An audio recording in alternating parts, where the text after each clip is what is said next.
Thank you for waiting. Good morning, ladies and gentlemen, our distinguished guest.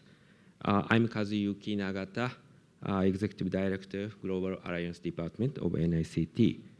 Today, I'm honored to serve you as MC in the morning session to celebrate 10th anniversary of ASEAN IVO. First of all, Dr. Hideyuki Tokuda, President of NICT, will deliver a welcome and a celebratory address.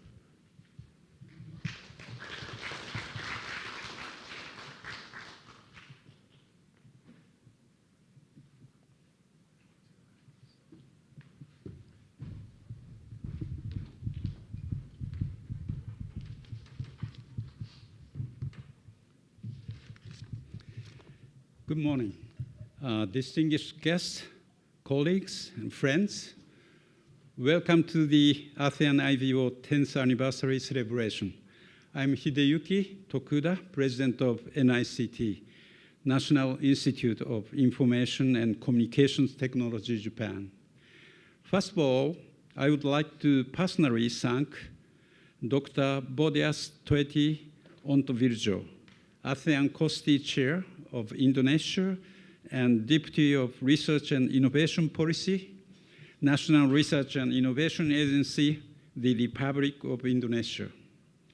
Mr. Ishida Eiji, Director, International Digital Infrastructure Promotion Division, Global Strategy Bureau, Ministry of Internal Affairs and Communication, Japan, for taking the time to attend this celebration. And I would like to thank also all of our distinguished guests from Brunei, Indonesia, Malaysia, Myanmar, the Philippines, Singapore, Thailand, and Vietnam for taking the time from your busy schedule to attend this celebration. And also a word of thanks for the member of the ASEAN IVO Steering Committee, the APT Program Officer, the representative of Japanese Embassy in Thailand, the speakers from Malaysia, Thailand, and Vietnam, who were project leaders of the ASEAN IVO project, for taking the time to attend this celebration, as well as many other staff for all your hard work in planning, organizing, and running this 10th anniversary event. In light of the current global circumstances, it is a great pleasure and remarkable achievement to be able to actually hold this event here in Bangkok, Thailand. ASEAN IVO is a global alliance of ICT R&D institutions and universities in the ASEAN region and Japan. After two roundtables in 2013 and 2015, ASEAN IVO was established in February 2015 with 23 institutions in Bangkok, Thailand. That is why we have come back here to celebrate the 10th anniversary of ASEAN IVO.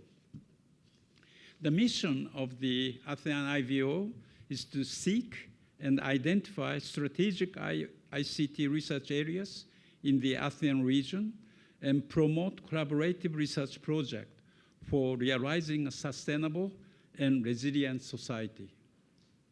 In today's world, the evolution of generative AI has brought about profound changes across various industries, healthcare, education, and our daily lives since the emergence of ChatGPT in November 2022. At the same time, however, a range of societal changes, such as the spread of disinformation and misinformation, has also become apparent. As a result, our world is becoming increasingly unstable and uncertain. To transform this situation and to build a sustainable and resilient society, we strongly believe that our trustworthy and reliable collaboration is essential to build a better future society. Today, we have 102 member institutions, and that number continues to grow. Surely this is a sign we have the same goal, and we resonate with the common mission to innovate. So far, we have had 52 projects selected by the steering committee and financially supported by NICT. Due to the number of proposal submissions every year, I believe that the ASEAN IVO program is effective and beneficial to the researchers of ASEAN ICT institutions. NICT received lots of comments, requests, and advice for expanding the ASEAN IVO program.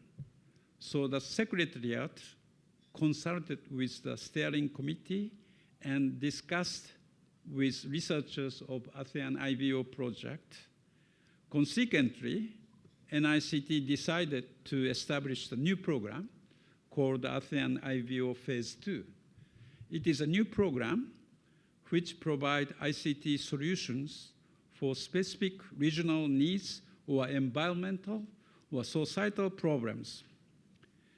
They can be a practical application research and development that has a concrete view to the societal implementation by taking advantage of the characteristics of the ASEAN region.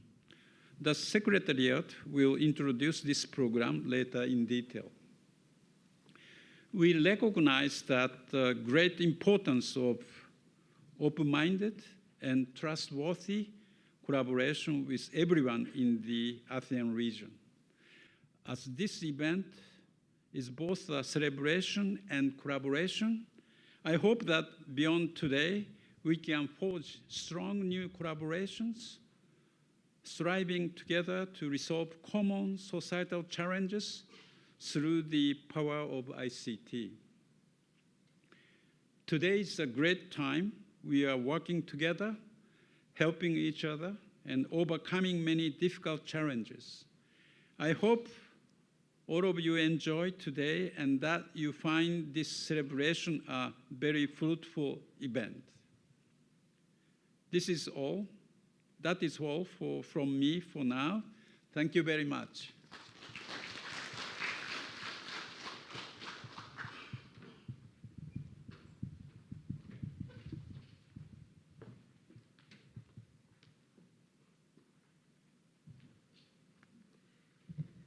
Thank you very much, President Tokuda.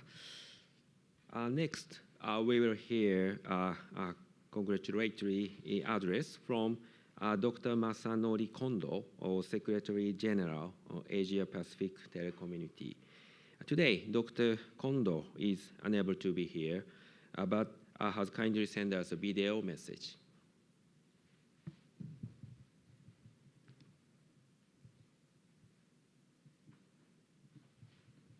Distinguished guests, colleagues, and friends. It is a great honor to address you today as the Secretary General of the Asia Pacific Community on the occasion of the 10th anniversary of the ASEAN ICT Virtual Organization, or ASEAN IVO. On behalf of the APT, I extend my warmest congratulations to all members and partners of ASEAN IVO. This anniversary marks not only a decade of collaboration, but also a shared commitment to advancing ICT research and regional cooperation. ASEAN IVO began with the vision in 2013 and was formally launched in 2015 with 23 members. Today, it has grown into a vibrant network of over 100 institutions, with participation from all 10 ASEAN member states. Over the past 10 years, ASEAN IVO has supported more than 50 research projects across diverse areas, from healthcare and aquaculture to transportation and digital inclusion. Many of these initiatives have gained international recognition and brought tangible benefits to communities across the region. Now, with the launch of Phase 2, ASEAN IVO is preparing to support even more ambitious projects with broader scope and deeper impact. Beyond research, ASEAN IVO has fostered a strong and inclusive community. Through its forums and knowledge exchanges, it has nurtured cross-border collaboration and innovation. Even during the COVID-19 pandemic, ASEAN IVO swiftly adapted to online engagement, broadening access and ensuring continuity. Its annual forums now reach a wider audience and deepen regional dialogue. Ladies and gentlemen, at APT, we share ASEAN IVO's mission to promote inclusive and sustainable digital development. Our programs, such as the International Collaborative Research and the ICT pilot projects for rural areas, foster regional cooperation and knowledge sharing. Further details will be presented by my colleague shortly. We deeply value ASEAN IVO as a regional partner and look forward to exploring new avenues of collaboration to address shared challenges and opportunities. The progress of ASEAN IVO over the past decade is a testament to the dedication and vision of its members. As we celebrate this important milestone, let us also look forward with renewed purpose to even greater cooperation, innovation, and impact. Once again, congratulations on your 10th anniversary.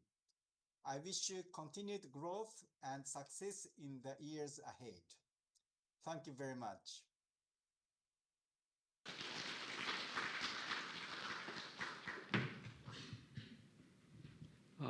Dr. Kondo, thank you very much for your kind message. Okay. I would like to invite Budiastuti Onweljo, sorry for my pronunciation, chairperson of ASEAN COSTI and the deputy for research and innovation policy, National Research and Innovation Agency, Indonesia, to deliver a congratulatory address.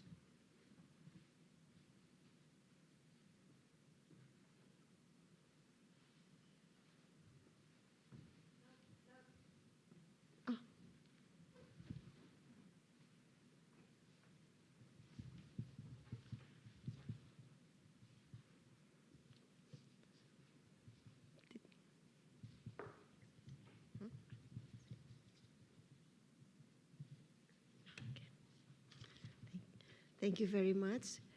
Very good morning. Assalamualaikum warahmatullahi wabarakatuh. On behalf of the ASEAN COSTI, I extend heartfelt appreciations to ASEAN IVO for a decade of impactful innovations and regional cooperation. Your dedication on ICT-driven solutions has advanced our shared visions for a connected, inclusive, and resilient ASEAN. We will look forward to strengthening future collaborations between ASEAN COSTI and ASEAN IVO, and to expanding the benefits of these partnerships across the broader scientific communities. Once again, congratulations for your 10th anniversary. May your continued success inspire even greater achievement in the years ahead. Thank you very much. Congratulations.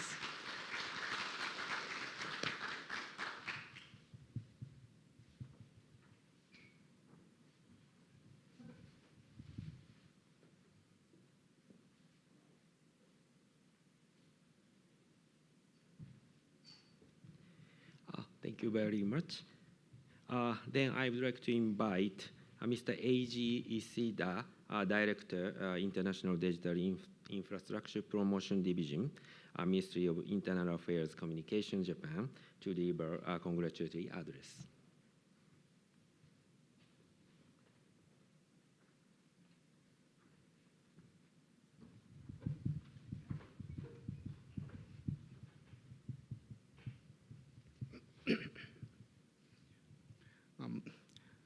Dr. Tokuda Hideyuki, President of NYCT, Japan. Dr. Kondo Masanori, Secretary General of Asia Pacific Telecommunity. Dr. Budia Stueti Ontuwilusho, ASEAN COSTI Chair and Deputy Chairman for Research and Innovation Policy, National Research and Innovation Agency, Indonesia. Distinguished participants, good morning.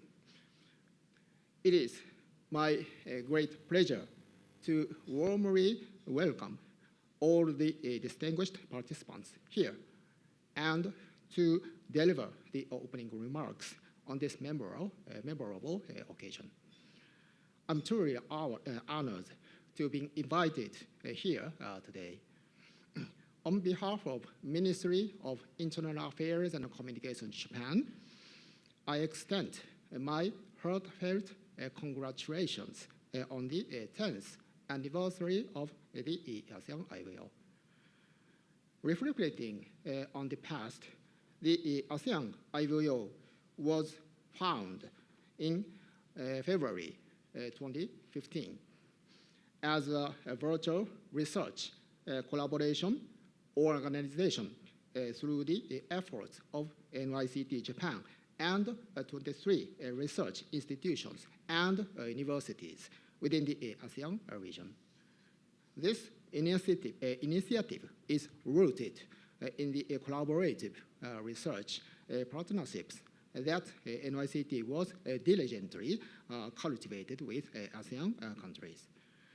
Over the past decade, this remarkable organization has expanded into a robust network encompassing 102 institutions across all ASEAN countries as of this month.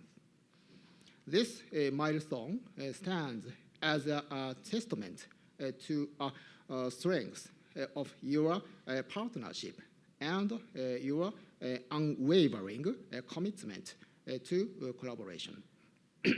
To date, as Dr. Tokuda mentioned just before, the ASEAN IVO has launched a total of 52 joint projects aimed at sharing ideas and addressing common social challenges in this region.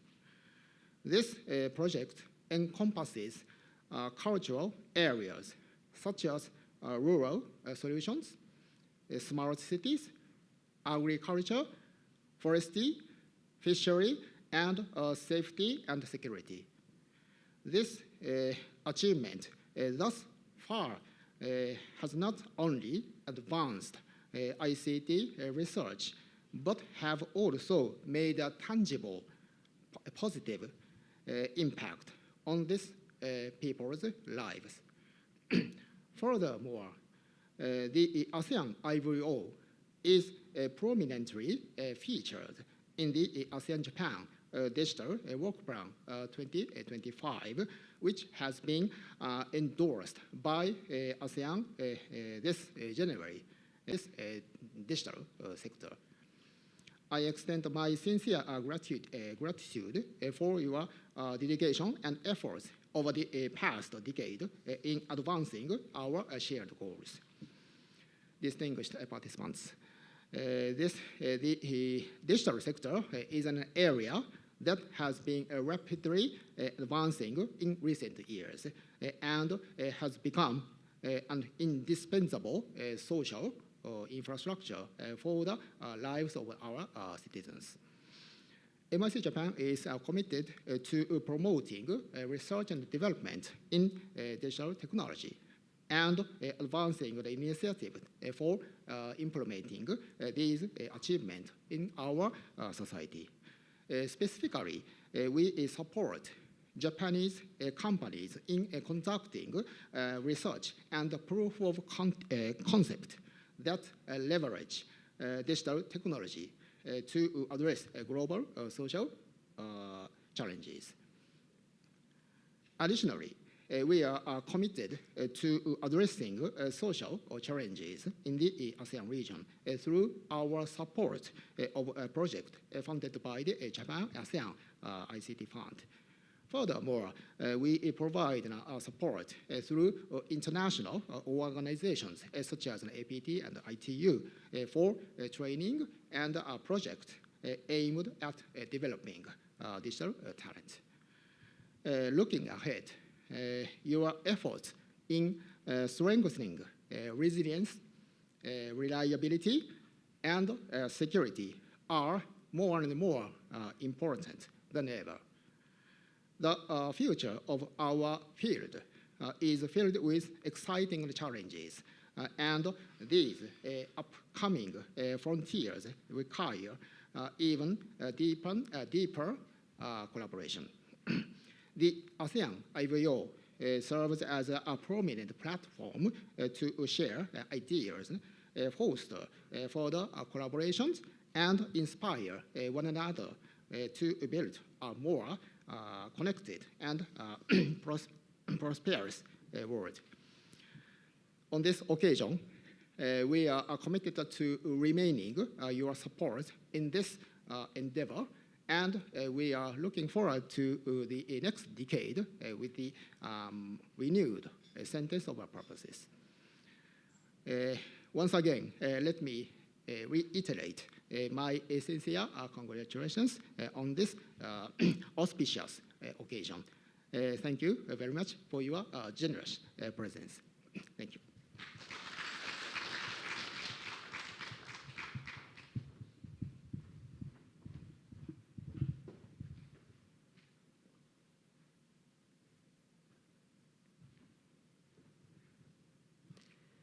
Thank you very much. Next, let me invite Mr. Masato Yonai, Second Secretary, Mission of Japan to ASEAN, to deliver a congratulatory address.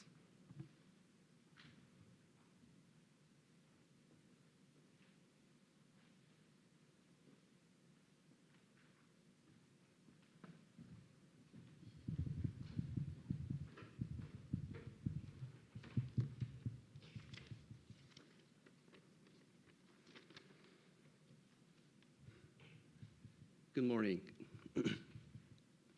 President NICT Japan, Dr. Tokuda, ASEAN COSTI Chair and Deputy Chairman for Research and Innovation Policy, National Research and Innovation Agency, Indonesia, Dr. Boudia Stuti. It is my great honor to make congratulatory remarks on behalf of the government of Japan on the 10th anniversary of ASEAN IVO, ICT Virtual Organization of ASEAN Institute and NICT. ASEAN continues to be the primary driving force in fostering regional collaboration and maintaining its central role in regional cooperation mechanisms in the Southeast Asia. In alignment with this context, ASEAN IVO has played an essential role in advancing international collaboration by promoting joint projects among research institutions across the ASEAN region and with partners in Japan. Through these efforts, ASEAN IVO has strengthened academic and institutional ties, fostering innovation and partnerships. On this memorable occasion, I would like to express my sincere appreciation to all those whose dedication and tireless efforts have made these achievements possible. In the field of information and communication technology, numerous initiatives have been undertaken, including the ASEAN Digital Master Plan, or DEFA in the future. Japan, for its part, has been honored to cooperate under the framework of ASEAN-Japan Digital Work Plan, or Japan-ASEAN Integration Fund, JAIF. Working hand in hand with our partners in the region. And the development of ICT continues at a remarkable pace. And those innovations are becoming indispensable to the social and economic progress of both ASEAN and Japan. So the role of research institutions and their partners gathered here will only grow in importance in the years to come. From this perspective, the role of ASEAN IVO, now celebrating the 10th anniversary, is indeed significant. Excellencies, ladies and gentlemen, I'm confident ASEAN IVO will continue to be a driving force in advancing ICT development in this region and beyond. I take this opportunity to offer my warmest words of congratulations to all those involved in ASEAN IVO on this 10th anniversary ceremony. Once again, I would like to express my sincere wish for the continued development of collaboration and cooperation in ICT research between ASEAN and Japan. Thank you very much for your kind attention.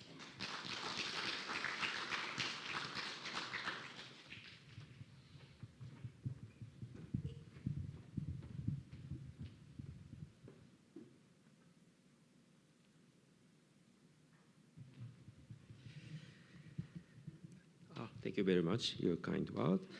Finally, let me invite two ASEAN IVO steering committee members to deliver a celebratory address. First, from Indonesia, we welcome Ms. Wiroinda Widyastuti to the stage.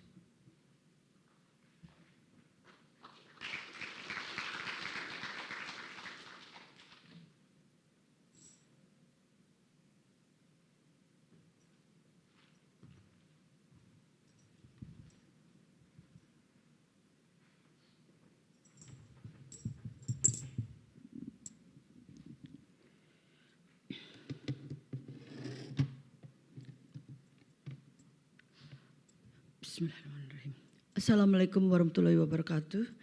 Distinguished ladies and gentlemen, on behalf of my friend on the ASEAN and ICT IVO Steering Committee, I wish ASEAN and ICT IVO a happy 10th anniversary, and may ASEAN and ICT IVO continue to progress and succeed in achieving its goal. Ladies and gentlemen, 10 years is not a long time for an organization to have a lot of experience. It can be said that it is still very young. However, ASEAN and ICT IVO has produced many scientific works resulting from joint research that are beneficial to the community.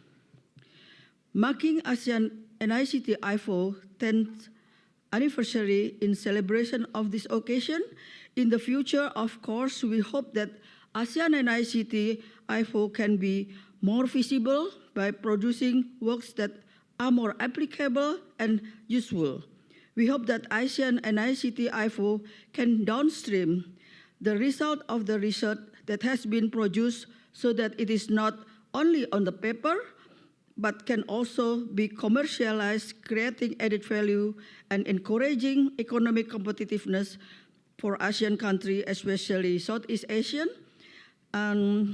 This research downstreaming process is important so that it can be expected to commercialize researcher finding, transfer research result in the laboratory into a product or solution that are beneficial to society and industry, and encourage innovation and economic independence of Southeast Asian countries, especially in order to improve the quality of life of its people. it is also hoped that it can be in line with what has been agreed upon by ASEAN COSTI. I see the current chairperson of ASEAN COSTI, Mrs. Budia Stuti, is among us. We may ask her guidance and cooperation for ASEAN and ICT IVO so that the hope that knowledge can be changed, economic wealth can be realized. Research downstreaming is a bridge that connects research results with the needs of society and industry. This might not be easy to do with many challenges, but I'm confident that ASEAN and ICT IVO can do it. Once again, happy 10th anniversary to ASEAN and ICT IVO. May this young age strengthen research collaboration between ASEAN countries and Japan to achieve sustainable economic growth and improve the economic welfare of the community. Thank you very much.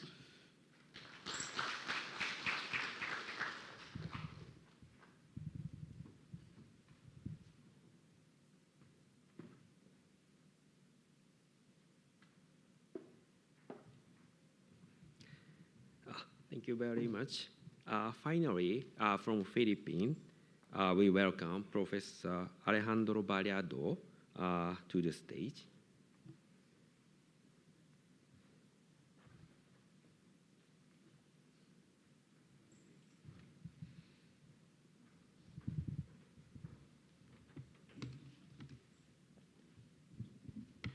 Thank you, Nagata-san.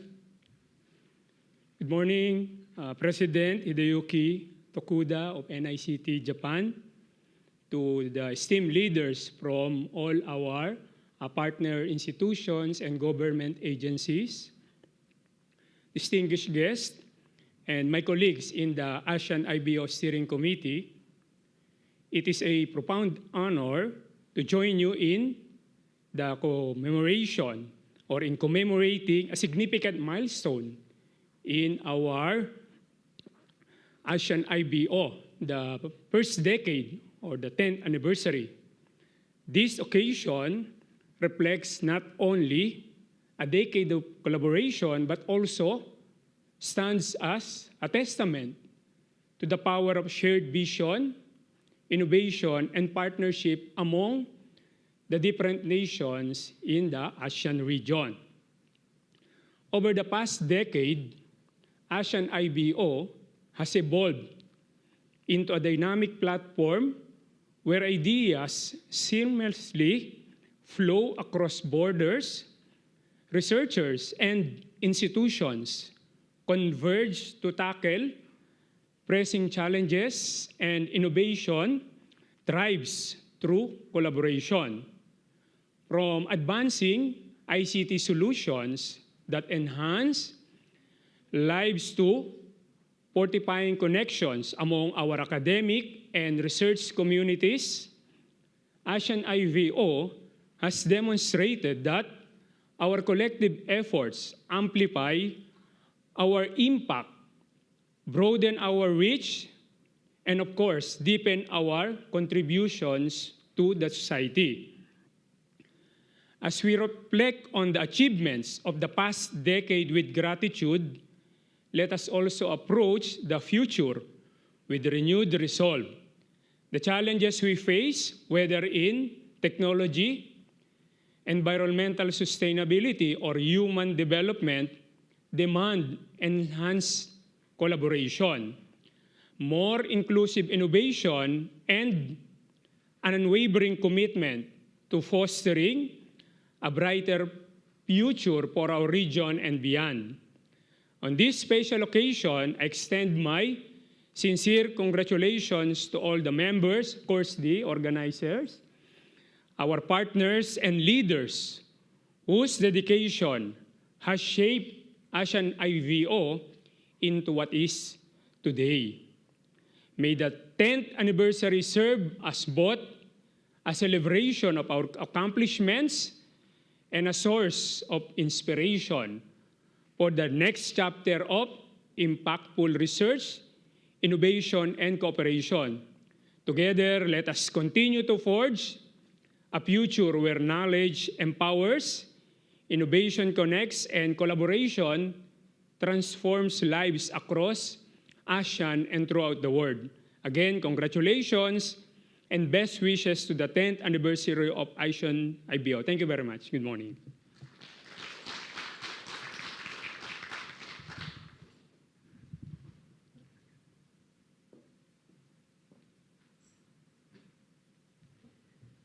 Thank you very much, Mr. Bariado, for your very warm words. Next, I would like to invite Dr. Hiroshi Emoto of NACT, Japan, and the ASEAN IVO Secretariat. He will give a presentation regarding 10 years activities of ASEAN IVO.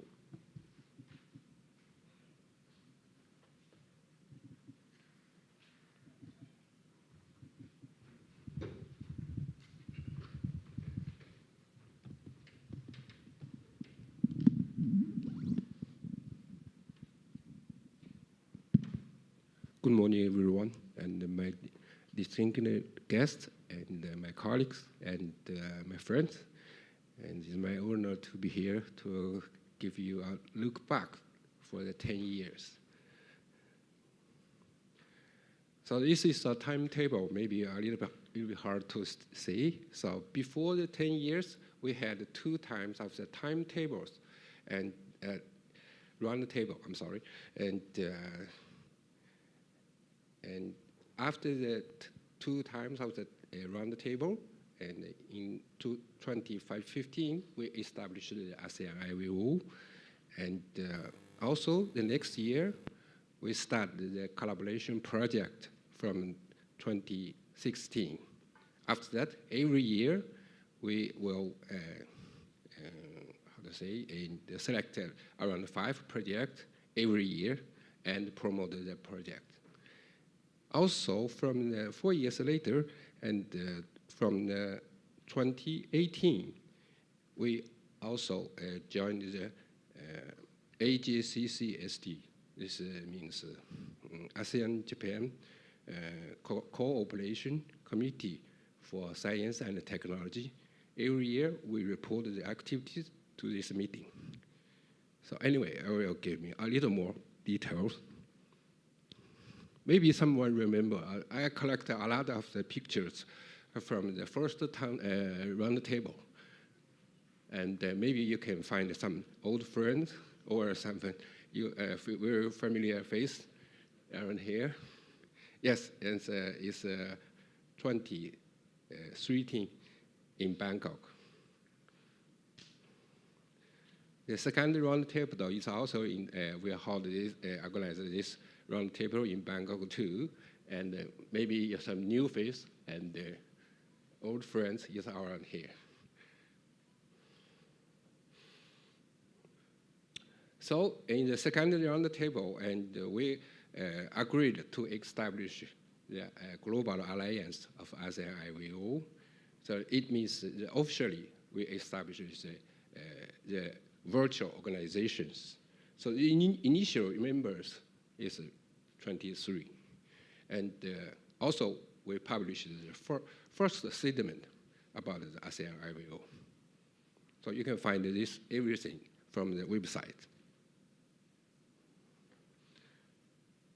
So anyway, the mission of the ASEAN IVO is very simple, I think. And it is to seek and identify the strategic ICT research areas in the ASEAN region and promote a collaborative project. Right now, and we have over 100 members and of the ASEAN IVO. So you can check this graph, and I'm not sure about this year how many the institutions will join this alliance. So anyway, about the activities of ASEAN IVO, every year we have the 2 major events, activities. One is we organize one forum for all of the members of ASEAN IVO. The other is we selected the collaborative project and promote them. Of course, all of them is will be operating by the steering committee. NICT will financially support them. So the forum, the mission is very simple. We provide the one place for all the members to exchange the ideas, discuss R&D topics, and coordinate the project. This is the main mission. So any members, you can join this one. It's free for all of us. For projects, you can check the table. The table means the project leader who came from what country. So the project is focused on a very broad range of topics in the field of ICT. So particularly with regard to providing the solution for specific regional needs or environmental social problem. So this is a big mission to every project. So I would like to mention one thing. So you can check the right characters of the digital. And institutions joined the 52 project. Accumulation is digital, is accumulation over 100 institutions. And researchers is over 600. It's a accumulation.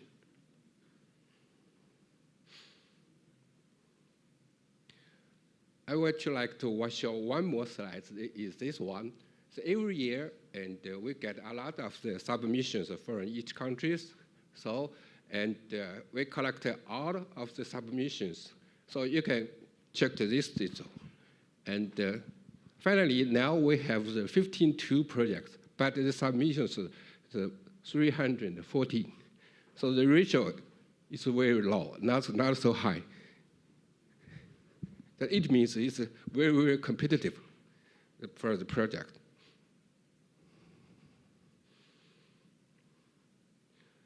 So also, and for the side event, we also joined any activities for the support ASEAN IVO promotions. For example, this is we report the activities to the AJCCST, the meeting of the ASEAN-Japan Cooperation Committee on Science and Technology from 2018.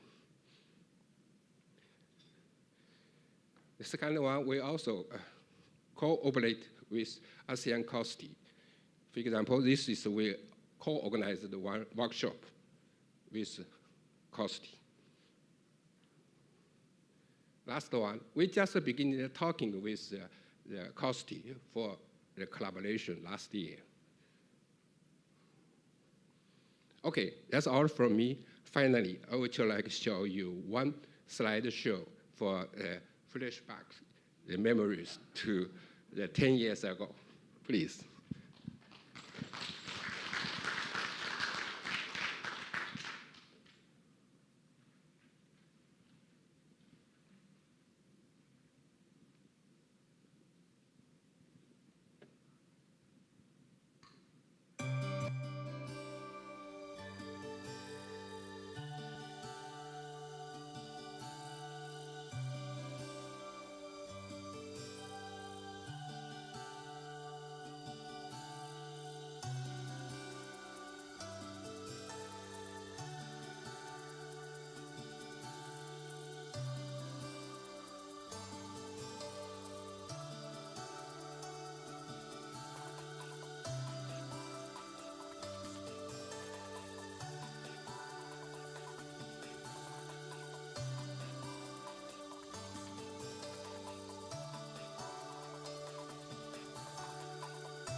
Thank you very much. That's all for me.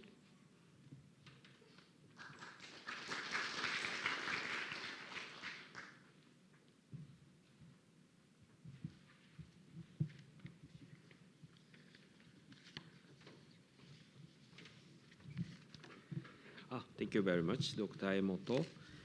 At this great time, NICT and University Telkom of Indonesia agreed to sign a memorandum of understanding to promote collaboration in ICT field of both institutions. May I kindly ask for a few minutes while we set up the stage? In the meantime, I will hand over the role of MC to Dr. Emoto, who will guide us through the signing ceremony and until the next break.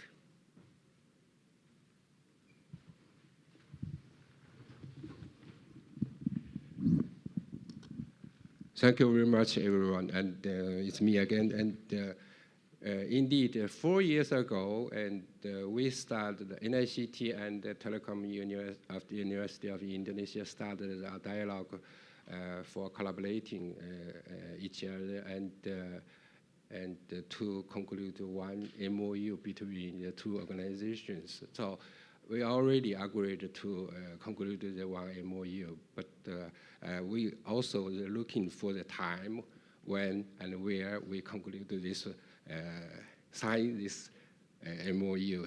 Now, today is a very great time. I think it also is a great time for both institutions to sign here. I hope everyone can accept this signing ceremony for two organizations. Thank you very much. So anyway, I would invite the NICT President, Dr. Tokuda, come to the stage.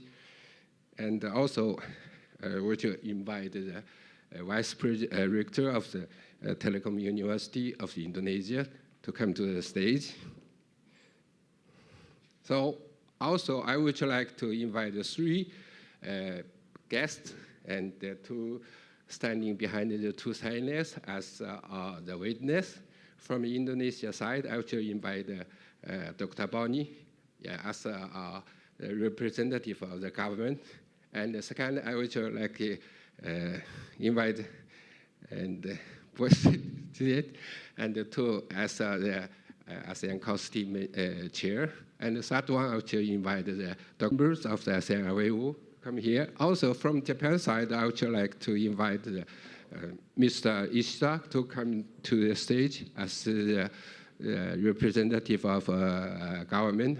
A second one, I would like to invite Vice President of NICT, Dr. Yano, come to the stage. And the third one, I would like to invite the Executive Director of NICT Global Alliance to come to the stage, please.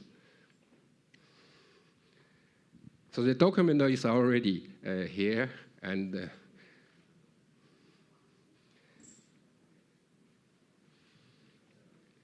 yes, behind the two signers. Thank you. Yes. Okay, everything is ready just for signing, okay? Please sign. Oh, sorry.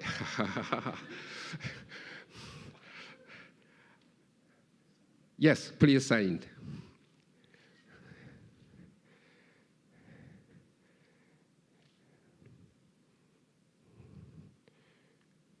And change the document and sign again.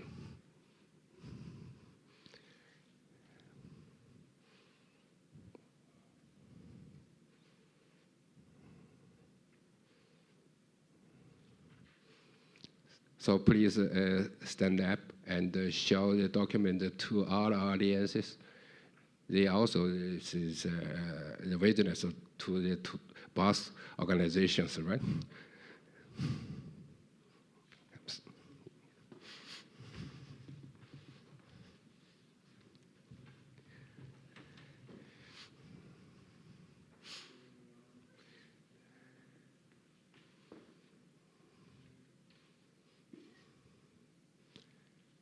Okay. Thank you. Thank you very much for everyone for your cooperation. So next one, and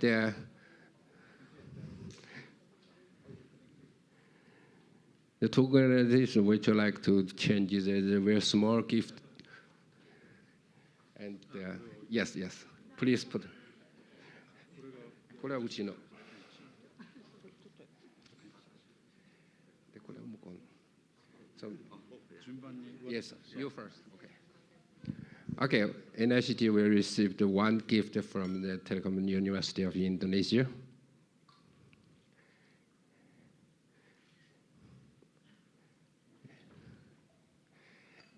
And from an NICT, a small gift to the University of Indonesia.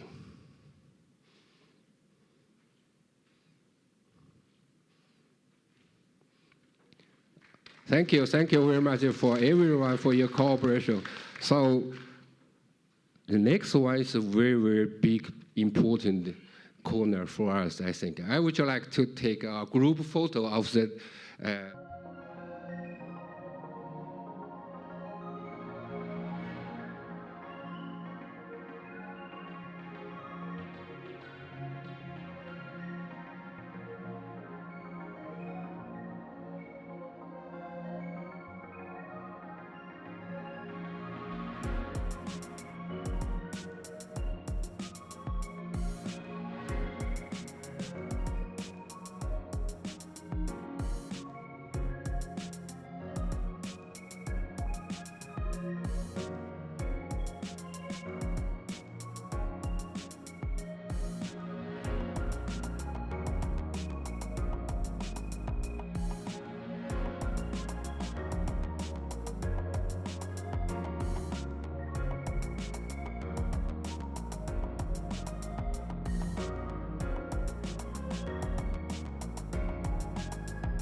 Okay. Yeah.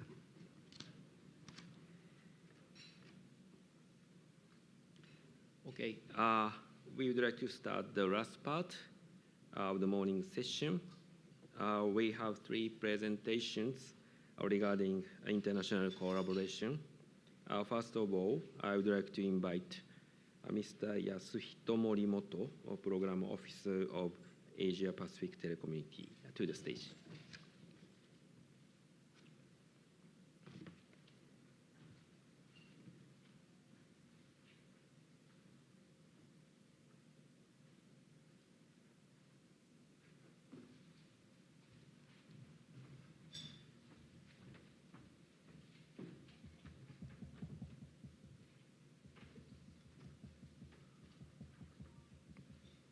Good morning, ladies and gentlemen, distinguished participants. My name is Morimoto from APT, Asia Pacific Telecommunity. It is a great honor to be invited to this memorable occasion, and I sincerely thank you for giving me the opportunity to introduce APT and its activity today. As provided earlier by our Secretary General, Dr. Kondo's video message, one of the APT's key activities is the International Collaborative Program. Before I explain this program in detail, let me briefly introduce the APT itself. The APT was established in 1979 as a joint initiative of ESCAP and ITU. Our headquarters is in Bangkok.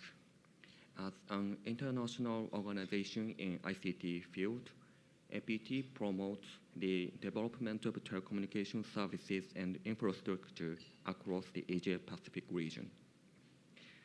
The APT carries out a wide range of activities such as forums, training courses, technical meetings, expert missions, and so on. Another important role of APT is to coordinate and consolidate the regional positions for international conferences, ensuring that the Asia-Pacific voice is heard on the global stage. In the development of the ICT sector in the Asia-Pacific region, we aim to encourage technology transfer, share experience, foster human resource development, and facilitate the exchange of information. Currently, APT has 38 members, 4 associate members, and 141 affiliate members. Together, they form a strong community dedicated to advancing ICT in our region. And now, let me move to the international collaborative programs. These programs are supported by the extra budgetary contribution from the government of Japan. So taking this opportunity, I'd like to express our sincere appreciation to the government of Japan. The programs are divided into 2 categories. The category 1 is international collaborative research.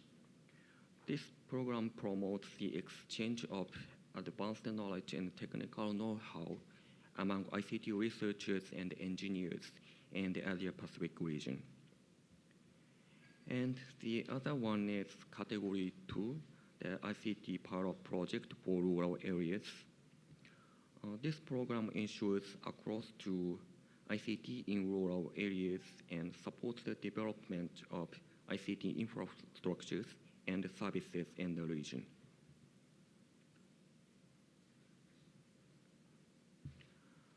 Each project is conducted over an 11-month period within a fiscal year.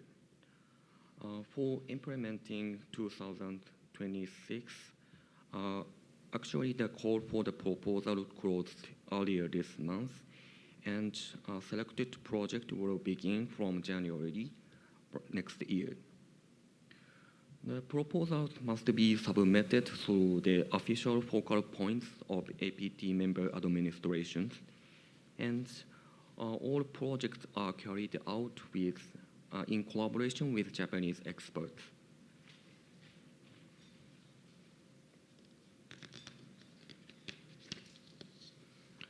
And now, in this slide, let me briefly introduce some projects that were implemented so far. So, fiscal years of 2023, we had 1 project under Category 1 and 3 projects under Category 2. Since today's audience are from ASEAN member states, I'd like to highlight 2 projects conducted in ASEAN member states. On this list, number 3, the implementation of a quality inspection center for mobile broadband service in Lao PDR. This project is built upon the study in Category 1 project, which had been implemented the previous year. And this project continuously aims to establish a quality inspection center for mobile broadband services.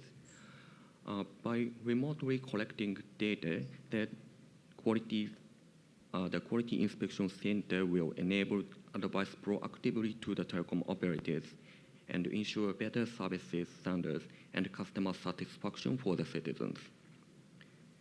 And in the list number 4, the ICT-enabled forest fire management in Sri Lanka National Park, Chiang Mai, Thailand. This project aims to test a system for the detection and transmission of forest fires using Sony's device, and in combination with local sensors capable of detecting hotspots. The implementation of sensors with transport will facilitate the creation of a real-time forest fire monitoring system, integrating data into a centralized geographic information system. So these are only 2 examples. Several other projects are currently being implemented, and more details can be found on the APT Secretariat website. Distinguished participants, let me conclude by once again congratulating you on your 10th anniversary. We greatly value the partnership we have built with you, and we look forward to continuing and expanding our collaboration in the future. Thank you very much for your kind attention.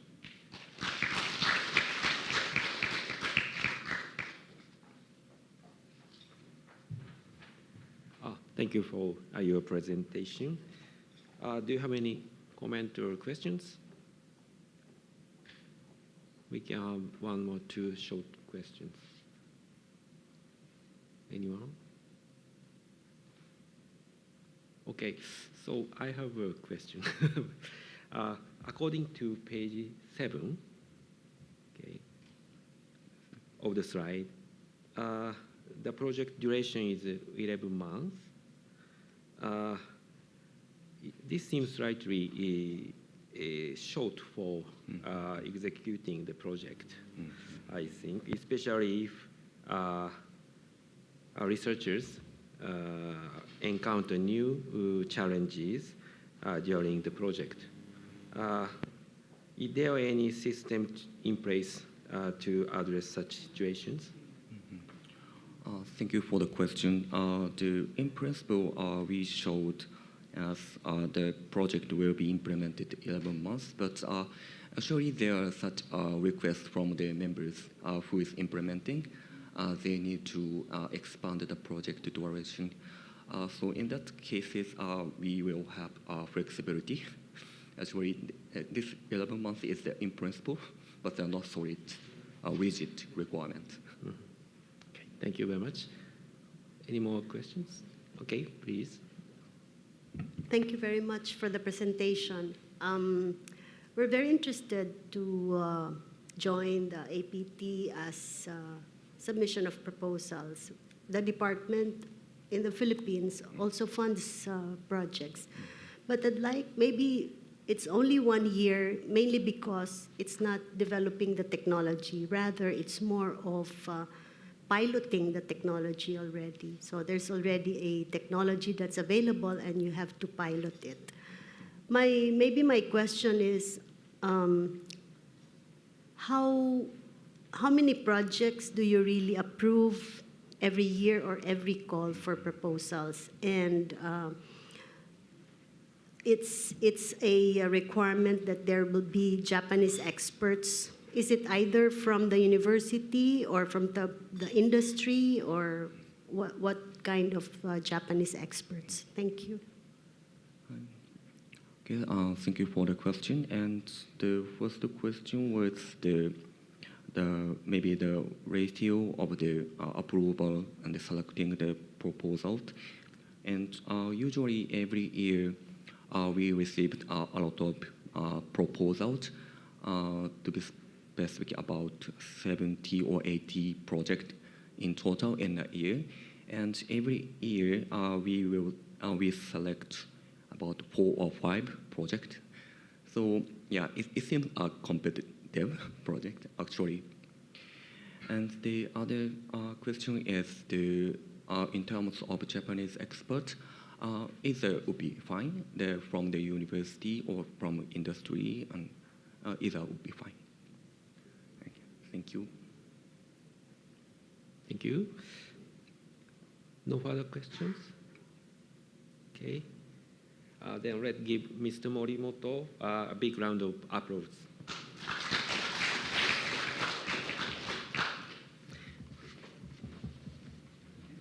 Thank you. Thank you very much. Next, I would like to invite Dr. Budiasti Ontiwiljo. She is the deputy for National Research and Innovation Agency of Indonesia and chairperson of ASEAN COSTI. Today, she will give us a program introduction for STI for ASEAN COSTI.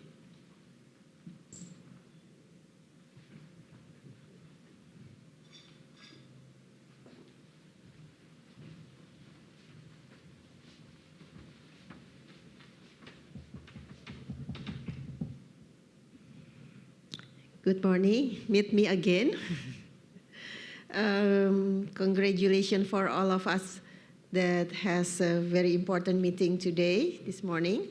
Let me introduce what is exactly what we have in COSTI, ASEAN COSTI. This meeting is for COSTI. It is the first time we coming to the ASEAN IVO meetings. So, and then by having this first meeting, so hopefully I will give very informative informations that maybe relates to what you willing to engage to the ASEAN COSTI in the future. So with me in here, we have a special teams. Dr. Lia. Dr. Lia is one of the COSTI chair from the Philippines. So the COSTI, national COSTI chair from the Philippines. Let me introduce Dr. Lia. That my presentation in here is relates to what we have in the COSTI. So hopefully ASEAN COSTI and ASEAN IVO in the future will have the same perspective about the collaborations that can be settled longer than 1 year or 2 years programs. It is more implementable for the future. So my presentation in here is about the program introduction. Program introduction for STI. One of the activity in the COSTI subcommittee relates very well to the ASEAN IVO. We have a subcommittee of ICT. So because of that, ASEAN IVO contacting me at that time. Thank you very much for coming to our home base, BRIN in Jakarta at that time, and we discussed a lot of things, and then and we can come up to here. in these meetings. So here is what we want to present in here. The APASTI stands for ASEAN Plan of Actions in Science, Technology, and Innovations, 2026-2035. And after that, I will explain about what is exactly strategic SDI aspirations in the APASTI itself. And then the third point, I will also give a little glance what is the priority economic deliverables and annual priorities in the ASEAN COSTI activities. Maybe by having this elaborative or example of the what COSTI do during the, we have already settled more than 20 years, Dr. Lia, if I'm not mistaken, because COSTI has already been running a long time ago. And then the last one is about the international cooperations program we have in COSTI, ASEAN COSTI or APASTI. This is number one. During the 21st of ASEAN Ministerial Meeting on Science, Technology, and Innovations, or AMSTI 21st, dated on June 20, 2025, the AMSTI launched this APASTI, to APASTI 2026 until 2035. So basically, the APASTI mentions about the visions. What is exactly the visions? On the left-hand side, the visions is an integrated ASEAN powered by science and technology and innovations, or SDI, fostering seamless collaborations, global competitiveness through enhanced innovative performance, sustainability, and economic growth for a prosperous future. Under these visions, we have already developed strategic systematically programs. We have 5 strategic framework in here, A, B, C, D, E. Basically, what we want to achieve in APASTI is action-oriented community, sustainability community, entrepreneurships or the enterprisings, and then innovative community, and then nimble restraints community, and then inclusive participations communities. So below these 5 strategic framework, we have a formula. What we want to do is a cross-cutting supporting innovative should implement some or several of the strategic framework. So the cross-cutting supporting activities such as in here, circular and blue economy and decarbonization. The second one is regional connectivity. And then the third one is social inclusions and gender mainstreaming. The activities under here in the bottoms, so the outcomes of each activities cross-cutting supporting initiative, we develop outcome indicators. There are many indicators, and then output indicators in each activities. So we have 5 cross-sectoral strategy and 2 sectoral priorities that drive the high SDI advancement in the next decade. Next, we will see in here about the strategic itself. What is exactly the SDI aspirations of ASEAN COSTI? We have, I have already mentioned about 5 cross-sectoral strategies. These are the cross-sectoral strategies on the left-hand side, and the 2 sectoral priorities on the right-hand side. In the middle, we put example or highlights. For example, in here, in the cross-sectoral strategy, which is strategy number 1, strengthening regional capability and responsiveness on the emerging and enabling technology.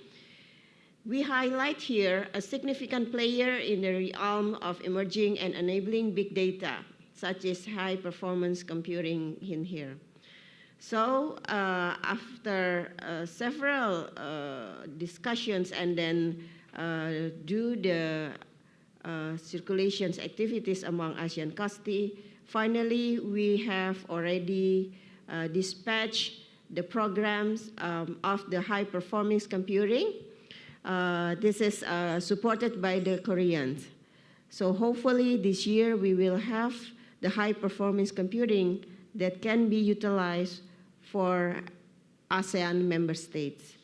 So these instruments or this infrastructure can also be utilized by the collaborations among ASEAN COSTI and ASEAN IVO if you have interest on dealing with this. So this HPC also the backbone of improving the quality of artificial intelligence in here, and then for biotechnology computing here. So, and then by the end of the day, we have to select the sector priority, differentiated investment to advance high impact area across priority sector value chains, especially cross-sectoral collaborations to accelerate innovations and commercializations of a new energy, technology, and SDI development, deployment in the blue and circular economy. So basically what we have in here, the 5 cross-sectoral strategy, the highlights, and then the sectoral priority. Maybe one of the highlights in here are attracting to ASEAN IVO, which is number 3, the sectoral cross strategies. Future-proofing the SDI ecosystems and fostering partnerships to drive innovations and entrepreneurships. So we highlight in here the creation of startups. What we understand in here about the ASEAN IVO activities, it is not just only covers the activities by the governments, but also involving the industry and academicians.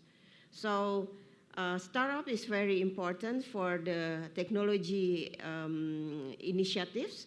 And then because of that, we have aspirations for improving the creations of the startups.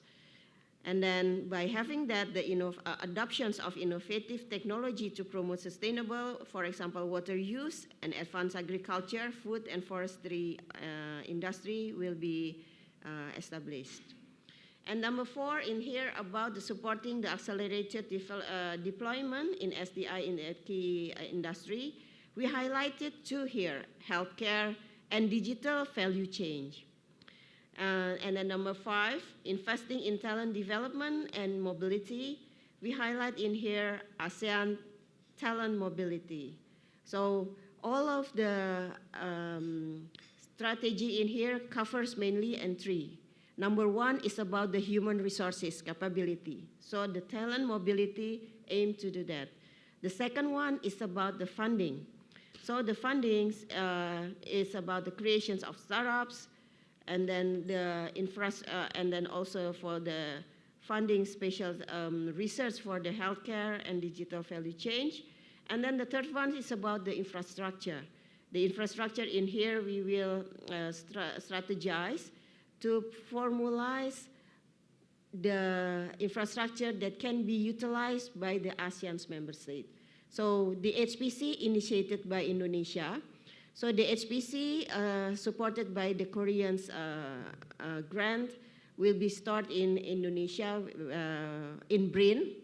So it will be beneficial for Asian's member state to contact to us as early as possible in order to utilize this infrastructure, the big infrastructure, the huge capacity of this infrastructure.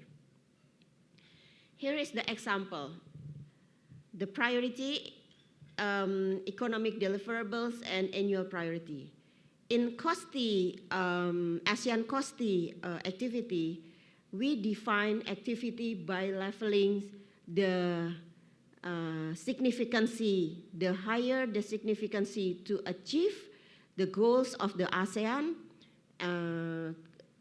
community, especially in the science, technology, and innovations, we call it as the priority economic deliverables. And then below that, we have annual priorities. So all the ASEAN COSTI activity will be discussed among ASEAN member states of COSTI, and then it will be decided in the COSTI meeting, and it will be informed and then decided by the ministerial levels SDI or AMSTI meetings. So for example, in here, 2024, we have the priority economic deliverables in education platforms. So as the PED is established an Asian online education platform for Industry 4.0. The co-lead in here is Laos, Thailand as well in here, and then Cambodia, yeah? And then the main output is ASEAN COSTI main website. So the deliverables will be informed in the ASEAN COSTI main website. Below that, we have 5 annual priorities. For example, in 2024, it is about the technology management hub. Maybe it is there is a similarity, or maybe this is a significance of ASEAN COSTI. Most of the activity in ASEAN COSTI is more. It is not just only 1 year activity. It is multi-year activities, because the significance of the activity should be benefit for Asian member states. So the activity will take place longer than 1 year. And then the second one is development of ASEAN regional research infrastructure strategy led by Thailand. The third one, establish the Asian Startup Initiative led by Malaysia. The fourth one, establish an Asian talent mobility community led by Thailand. And then the last ones, implement the ASEAN Energy Resilience Assessment Guidelines. This is a capacity building on energy resilience assessments led by Thailand. In 2025, we have one PED. PED is Priority Economic Deliverables. This established Asian Startup Technology Ignite. So this led by Malaysia. The main output is official launchings of its portal, hackathons, pitch competitions, startup accelerators programs, startup village, entrepreneurships, and technology commercializations curriculum and others. That's the PED. The annual priority, 5 annual priority I laid on here. Number 1, integrated artificial intelligence into ASEAN Journal on Science and Technology for Development for advanced scholarly analysis, led by Brunei Darussalam. And then the second one, building ASEAN high-performance computing infrastructure for enabling research and advanced computing, led by Indonesia. The third one, advancing battery safety in enabling energy transitions and in ASEAN through ASEAN's battery safety network. The fourth, strengthening ASEAN research cooperations on nuclear safety and risk assessments and managements, led by Thailand. And then the fifth, the engagements of ASEAN talent mobility RTM community, led by Thailand. So, yes. This is the last slide from me. So what is exactly the international cooperations program that we are right now, we have here? So basically what we have here, we put the title, is kind of wordy in here, but it's okay because it can be read later and study later. But basically we want to say that the activities cover into things, accelerated digital and technology transformations, and then advanced innovation ecosystem. I put international cooperation in here, which is related to the ASEAN IVO. So By having this, we want to achieve the outcome indicators at the downs here from each of the activities.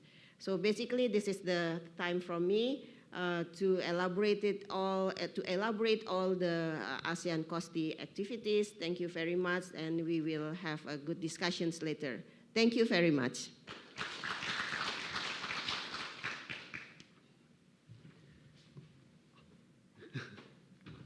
Thank you for your presentation. Okay. Do you have any questions or comments? Okay. I have a question. Oh. Here. Yeah. Okay, Doctor, that was very nice presentation. You did mention about the development of startups would be the next way forward. I don't know, how do you work with the ASEAN? I mean, how do you reach each countries to work towards achieving that? It says the platforms, the formal platforms where you have regular meetings or updating the progress and so on, because I see the Malaysia was also there, that leading. Was there like any ministry in Malaysia to heading that? Thank you. Thank you. The startups, can you please go back to the slide so we can, everyone will notice which one that we are discussing here. Slide number 4, creations of the startups. Yeah. Oh, operated from here. Okay. Here, the creations of startups. How we develop this? That basically, that's your questions. Because startups maybe in here, in this ASEAN IVO, will also be related to the startups which has already been created or established already. What we will have in here, the creations of startups, is we want to have like an embryo of the startups.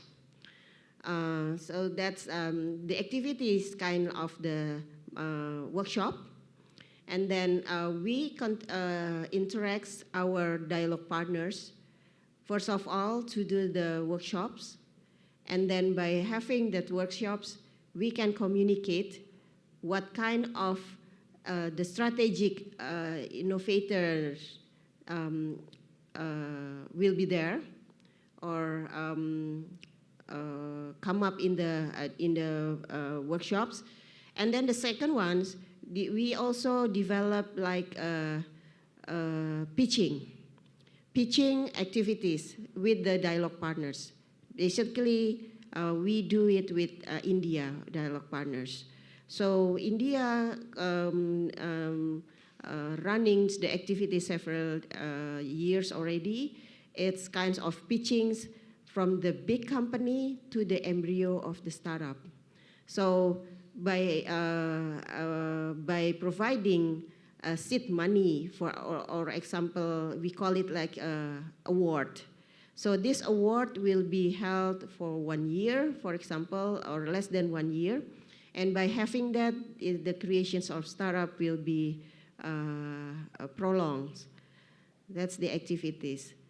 For the new activities that maybe we can engage ASEAN IVO in here, the focus of the startup itself, because ASEAN IVO is focused on the ICT, and then these startups, most of them are basically in ICT, and most of the ICT implementations is in the healthcare and then health sectors, most of them like that. Thank you. Thank you. So it's time. So let's give Dr. Onto Wirjo a big round of applause. Thank you very much.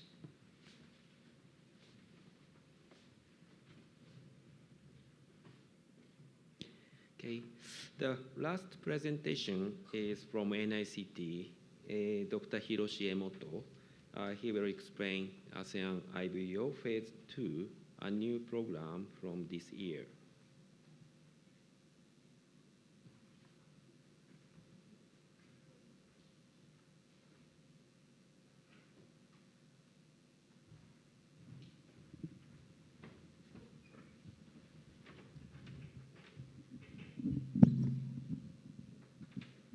Thank you again for everyone. Let me introduce very briefly about the ASEAN IVO, a new program, phase 2. So about I just explained what's the ASEAN IVO project. So it's focused on a very wide range for any R&D from small to middle. But there is some problems or some points we need to mention. So because of the budget limitation, so the team members sometimes is very few researchers, and the experiments are limited in lab or trial in very small scale, and it's hard to invite some specialists from each field for feasibility study or something else. So it is difficult to some projects, even they are expected to achieve a better outcome and have a high potential to feasibility study or social implementation. One more, there are difficult environment and regulations in the countries of the ASEAN country. Commercialization of the products developed by ASEAN IVO project maybe first than one country. This point is maybe first in one country we are conducting. So maybe we need to work together and help each other. That's why ASEAN IVO project we need to two more countries or from the two institutes from the two countries. So that's why we established the new program, the phase 2. So focusing on the feasibility study or practical application research and development that has a concretive view to the societal implementation by taking advantage of the characteristics of the ASEAN region. This is the point. So from my personal understanding, I want to show you this figure to all of us. So ASEAN IVO program is located very the small scale. So the start is from applied R&D. So next one, where I think we need to going up for the technology demonstration. And the third one is for social demonstration and feasibility study. And for the big scale of the social implementation, last one, we are going to the commercial products. So anyway, ASEAN IVO program is located as well the first stage. And sometimes, depending on the situation and each project, the mission, sometimes they are doing some technology demonstration or some trial in the field. So about ASEAN IVO, we want to every project going to next step for the, for example, social demonstration and the more big scale feasibility study. That means the scale will be middle, and a lot of the researchers will join this team. This is the point. So I compared the two programs of the ASEAN IVO. So almost we are same. Only the mission and the scale, and of course, the budget is different. We double the budget for each project. So this year, and the NICT tried for the first trial, and we make a call for all of the members of the ASEAN IVO, and we received 7 proposals from each countries, and finally, the review committee selected the final 3 projects for this year, just for trial. If the trial is not good, maybe we cannot go into next step. Okay, anyway, the first one is from Thailand, and the second 2. Number 2 and 3 is from Malaysia. So anyway, and these 2 years are a little bit hard to the 3 team to achieve their the goal, the mission. Thank you very much. This is a very simple introduction about the ASEAN IVO program, phase 2. Thank you.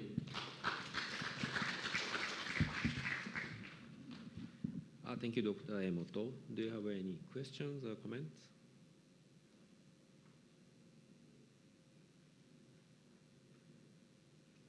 Okay.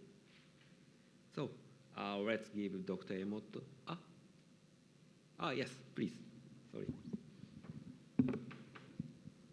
Thank you very much for the presentations.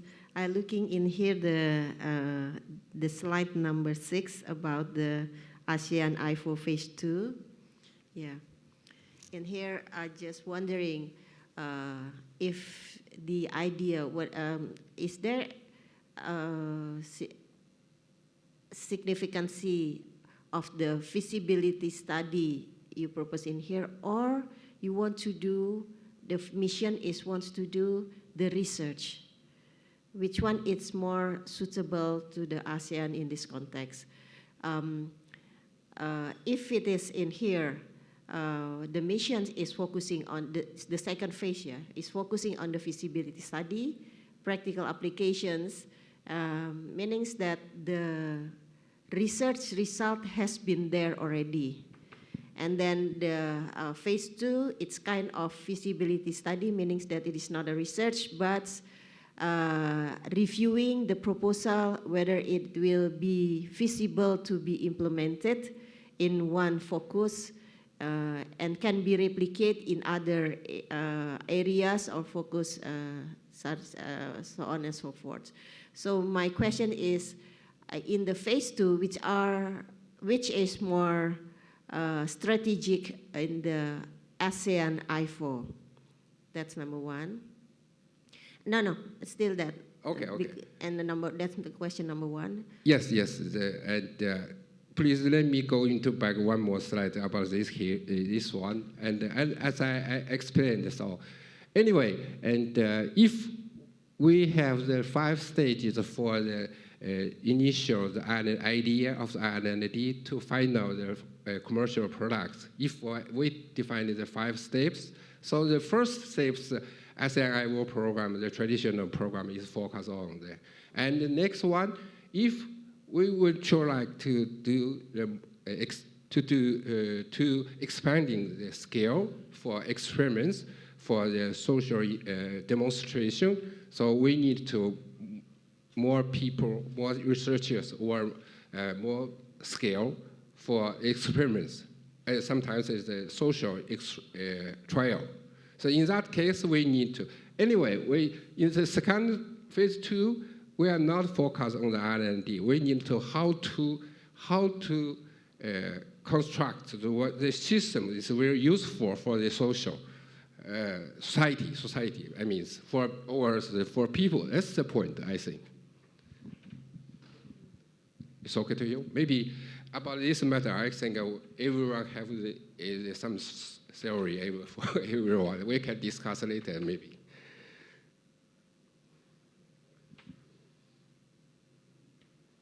Yeah, thank you. And then my question relates to the budget, because if it is like a feasibility study compared to the research, but this kind of field research, multi-locus, for example, research multi-locus, maybe the just terminology of feasibility study compared to the research.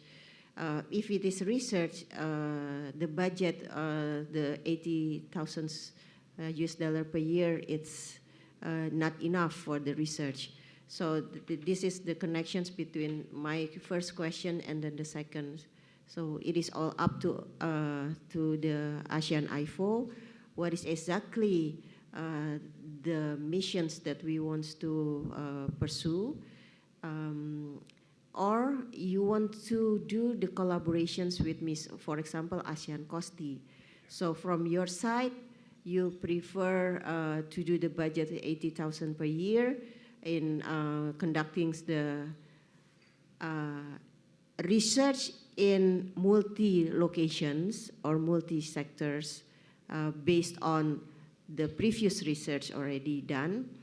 And then by the ASEAN COSTI also can be complement there some awards in order to achieve one project can be supported by two ASEAN, which is one is ASEAN IVO and the second one is ASEAN COSTI.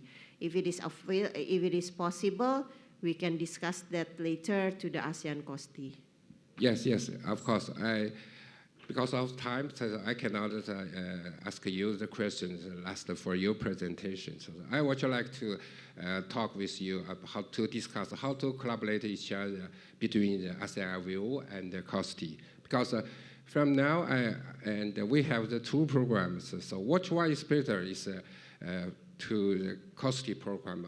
I think maybe it's a start point for discussion. Thank you. Thank you very much. So let's give Dr. Emoto a big round of applause. Thank you. Thank you very much. Thank you very much.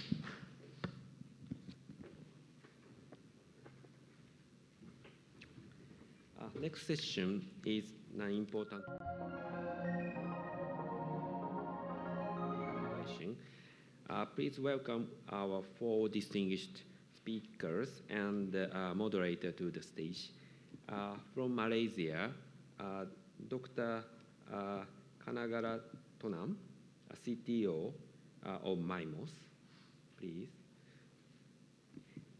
And from Myanmar, Dr. Mimi King, Rector of University Computer Studies, Yangon. From Singapore, Dr. Sume-san, Executive Director of I2R. From Thailand, Dr.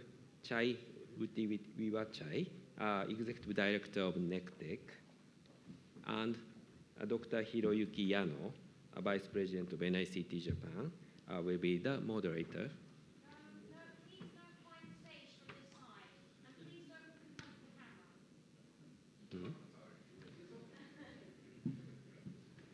front of the camera. Mm-hmm.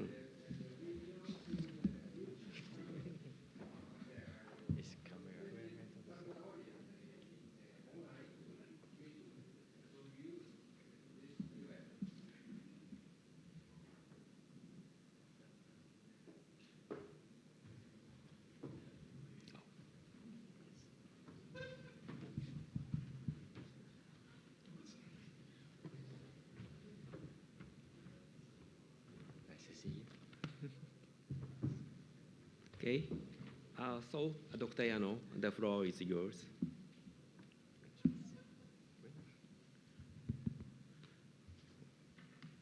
Thank you for attending this panel discussion.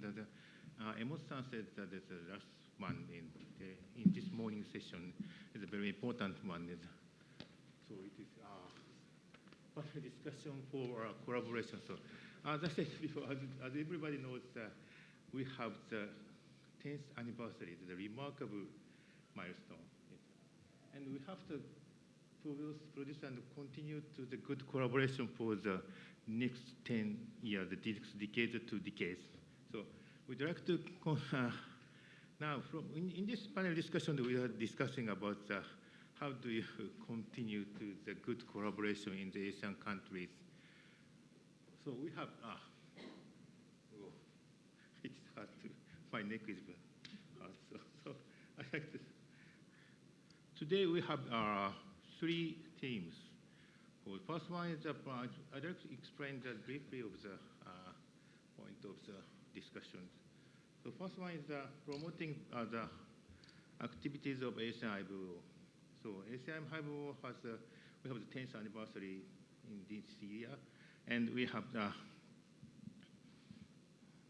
and in ASEAN IVO to raise the level of ICT and R&D in Myanmar and Laos and Cambodia. Every 2 years select one project for these three countries. So what do you think about this system is continued to next decade, or what do you think about that?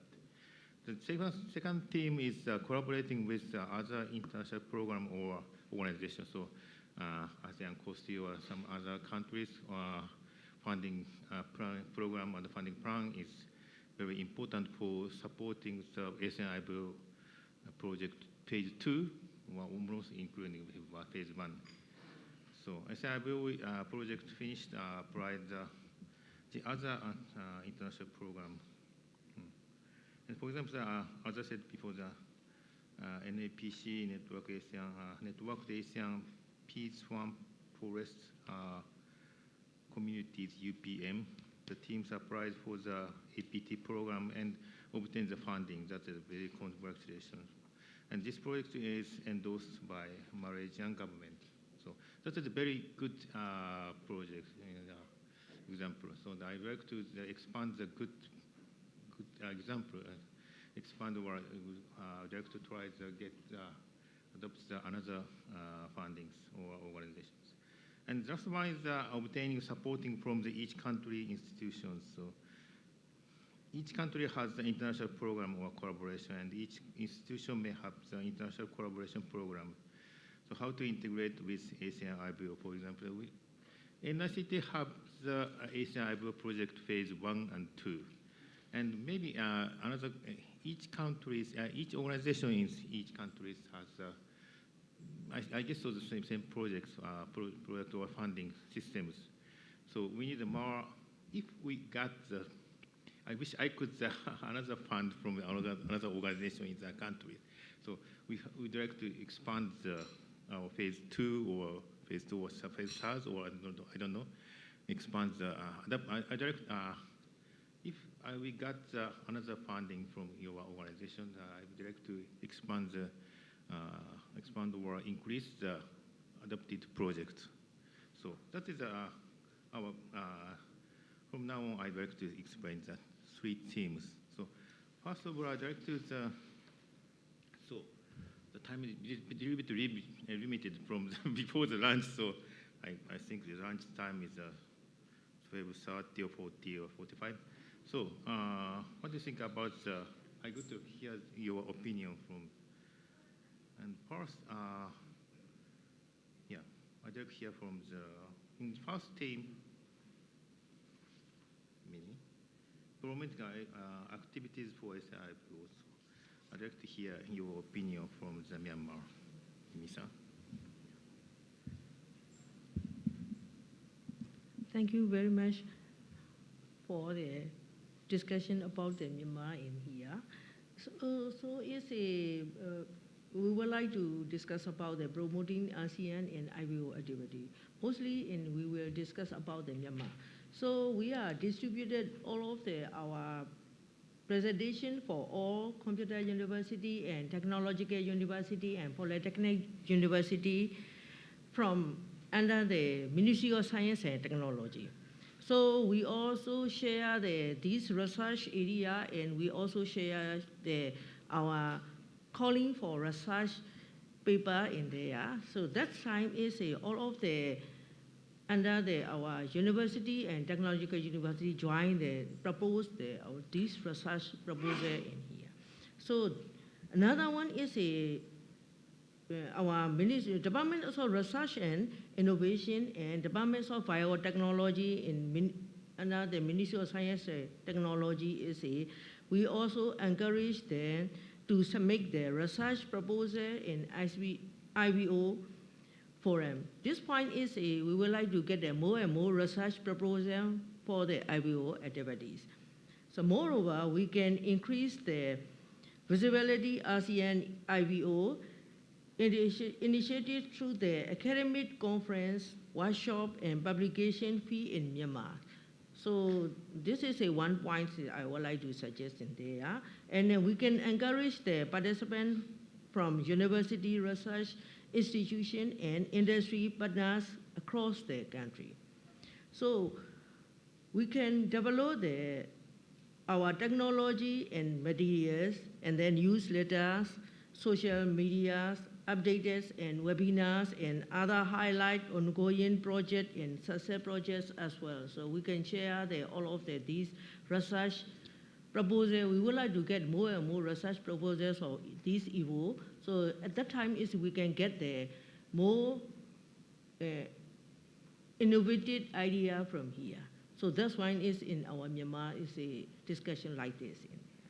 So thank you so much. Thank you so much. And now, I'd like to hear another opinion from stage or Sume-san. Thank you, Yano-san. I think, this is a very important part to improve the mutual understanding. On one hand, the need from the three countries, and also what the other research organizations are able to provide so that we are able to encourage more joint proposals together. The joint proposals may be led by researchers from the three countries, or maybe led by some other research organizations in other places. But more importantly is the joint proposal so that we are able to couple technology to the application, especially I think when the IVO tool push more for feasibility and also for POCs, proof of concept and test bed. Thank you.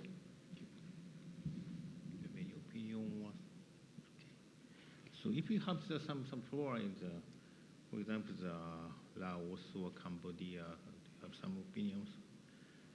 I think the joint proposal is very important. So the boost up some each other's technologies and something like that.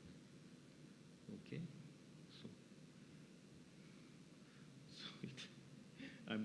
Because I'm here. So next I'd like to the second teams are collaborating with other international program or organizations. So do you have some opinion from the second one is important for the Malaysia, or Thailand? Okay. Okay. Thank you very much, Mr. Dr. Yano.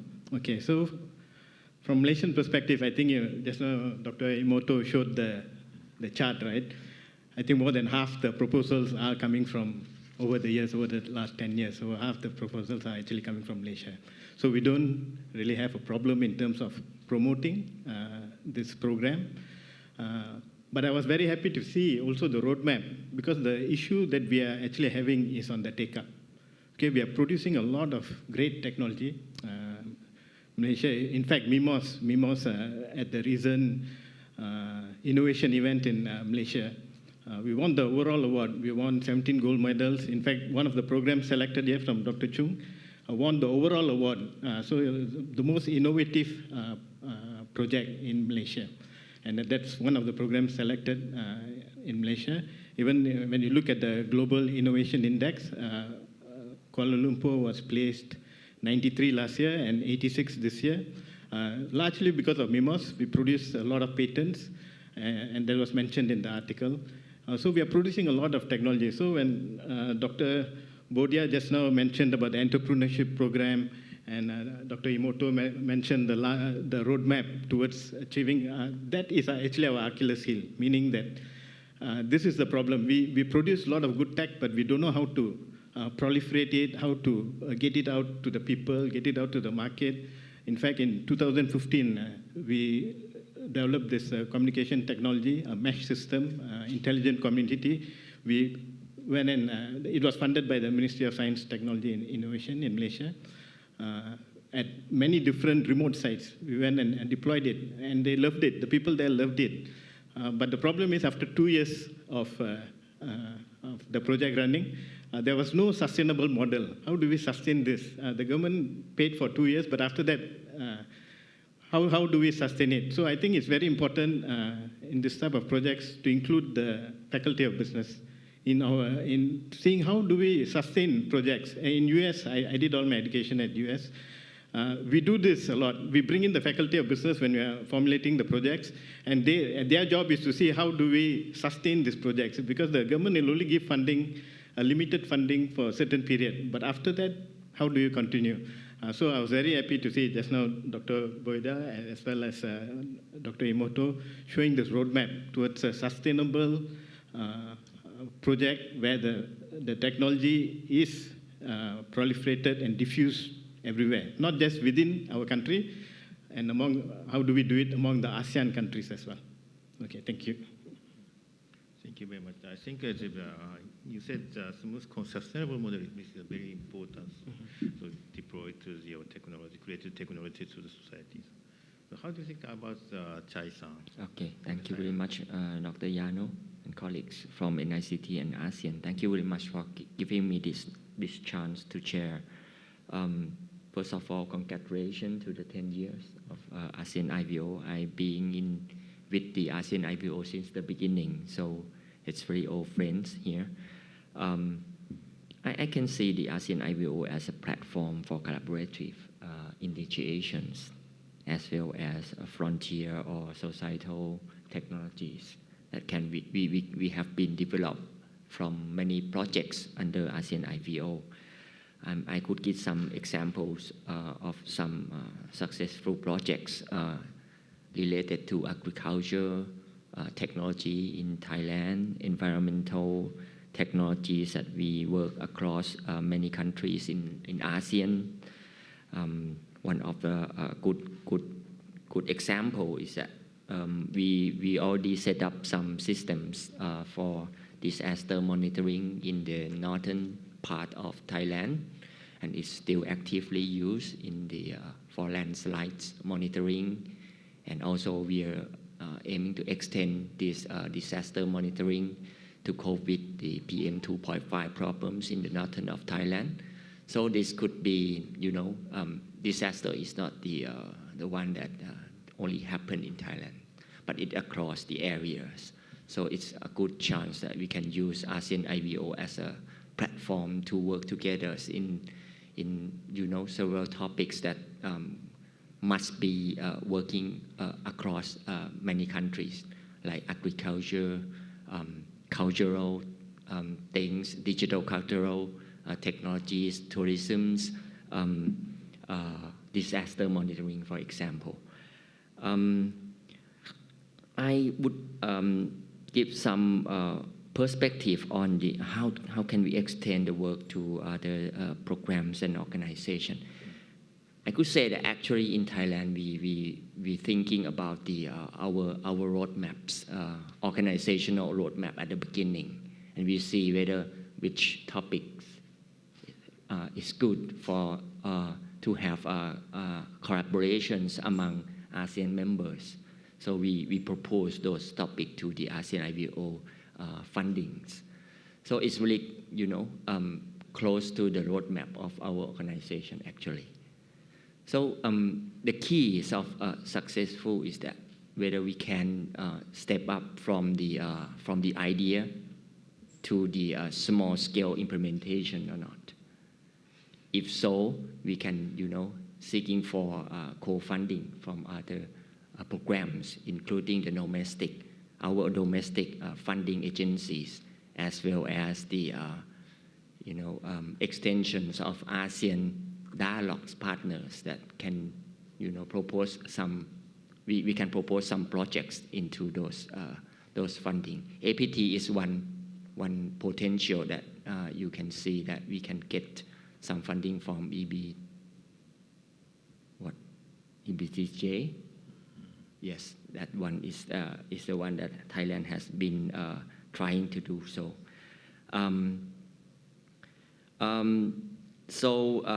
Road mapping the project is the key, and from the ASEAN IVO, I see it as the early stage, and then bilateral or multilateral co-funding collaborations is the next. Regional mutual benefit as the end. I would propose that if we can, we should, propose our successful project to the COSTI as well. So we have tried some of the projects that we implement in Thailand and also extend to our ASEAN members and propose that one to the COSTI. And it's endorsed by the COSTI. I think we can have more opportunity to getting fund from other programs. We can take APASTI as one of the focus plan as well, so that it's easier for us to propose our finished project to the COSTI in the ASEAN level. So I would finalize that the outcome of the ASEAN IVO project is the key to acquiring fund matching from each country or other international programs. So we can do, and I also second the opinion from I2R that jointly developed proposal is one that could be start from now, and looking at the APASTI plan as one choice that we can extend our funding possibilities. Thank you. Thank you so much. Thank you for your opinion. And I understand the APT or COSTI or some other funding is very important for the creating the new platform for the across the country in Southeast Asia for the mutual benefit. So I think I totally agree with you. And do you have some opinion on this point from the floor? Okay, sorry. Okay, thank you. I'd like to move to the last theme. So last theme is obtaining the support for each country's institution. So as I said before, the NICT fund is a little bit not so big. So we need your help. I wish I could get some your organization's fund. I'd like to expand the adapted teams. So now, Emoto-san explained the 3 teams in the ASEAN IVO phase 3. But if you have, we got another fund supporting from your organization, do you directly explain 4 or 5? So what do you think about Sumbe-san from Singapore? Thank you, Yano-san. I think mutual collaboration and also with resource and also background technology capability support will be making it very important for success. So from this perspective, I think some practical challenging operation aspects, if we put some contribution into a common pool to support the project execution, it may be a bit involving in terms of the practicalities. Nevertheless, if we encourage more active participation to bring in more people and also background technology and IPs, I think we can see that as another aspect of support, especially when we move to, I think, the next phase of IVO2 for POC, for test bedding. And then this background IP and the technical support, I see it important to facilitate the contribution. The second aspect I thought is also related to the earlier sharing by, I think, Dr. Boyd. Excuse me for not pronouncing your name to the accuracy. But if we also look at the next phase after the current IVO collaboration projects to further international programs or even to some joint, startup companies for broader level of deployment, I think the IP contribution, the capability contribution may be an important factor. So this is what I see for point number 3. Thank you. Okay. Thank you so much. So I had a very important point for the startup. So practical challenge in trial and error in POC is very important. But this is we need some challengers need some funds or some money to try and error. So and we'd like to expand the adaptive theme. So that calls to the creating the new startups. That is very important for the East Asian country, and that technology will expand all over the world. I hope so. So that's a very important point. Thank you for your opinion. And do you have some opinion from the floor? So, okay. So it's almost done. And so do you have some opinion from the panelists? Anything in temas? Malaysia is a small country. But then that doesn't mean we don't know anything or we know very little. In terms of semiconductor, Malaysia is actually the fifth largest in terms of exporting semiconductor. In fact, the minister from India came yesterday to Mimos. Minister of ICT and Electronics came to work with us. Malaysia knows the end-to-end, how to produce, how to design, to how to export. But the problem is, it's all handled by the MNCs. We don't have the Toshibas, the Hitachis, the Mitsubishis, those huge companies that can consume the electronics. So whatever we are doing is actually, it goes through Intel, goes through AMD, the IC design. So the IP belongs to those companies and the money goes to those countries. It doesn't stay in Malaysia. Malaysia's export for electronics, for example, is 500 billion, but only 5% remains in the country. So the rest is actually all going out. So the government actually is looking at how do we work together, create an ecosystem in Malaysia. Malaysia alone is not enough, but if we combine as ASEAN, and Japan being like our mother to guide us, we can really, how do we create a Mitsubishi? How do we create, if in terms of ASEAN, the population is huge, Indonesia, Vietnam, Thailand, Malaysia may be small, Singapore even smaller, but then as a ASEAN, we can really dominate if we all put our heads together and find a way, how do we do this? The semiconductor industry is huge, and if we can keep some of the money in our region, our country is also aspiring to be a high-income nation. What is the strategy to get there? And if you don't, so this obtaining support from country is very crucial to achieve this. If it's just Malaysia by itself, there's no way we're going to be able to do it. We have to have that huge market to be successful in not just ICT, electronics, everything needs electronics, okay? So only if we work together we can do this. Thank you. Thank you. Point.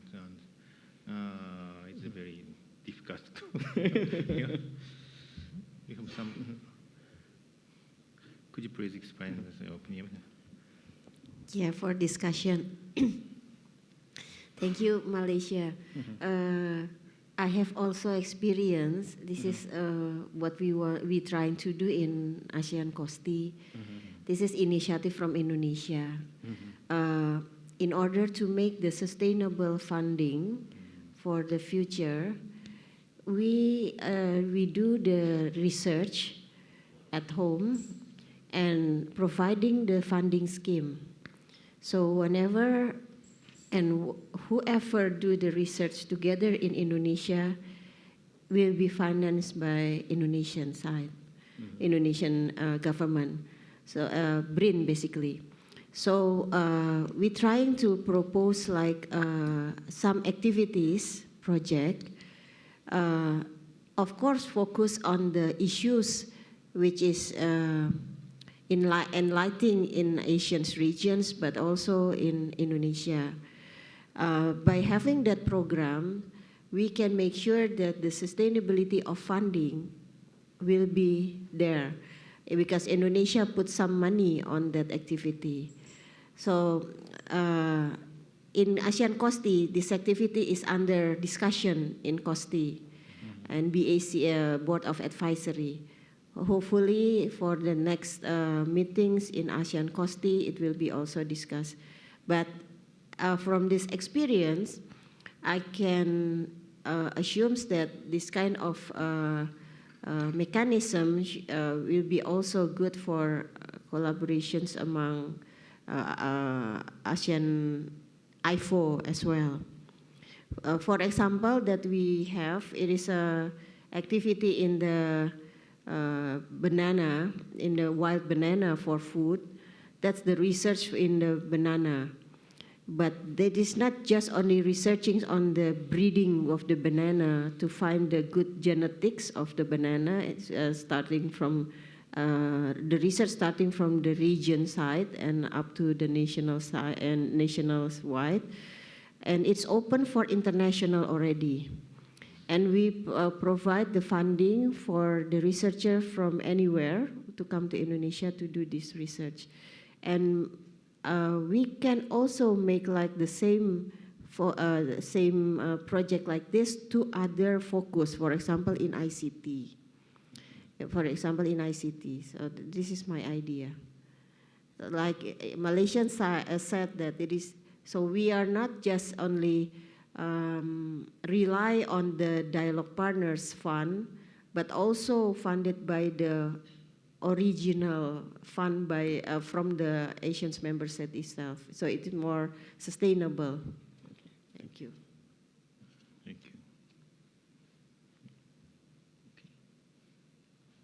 May I add more two opinions on the getting support from each country.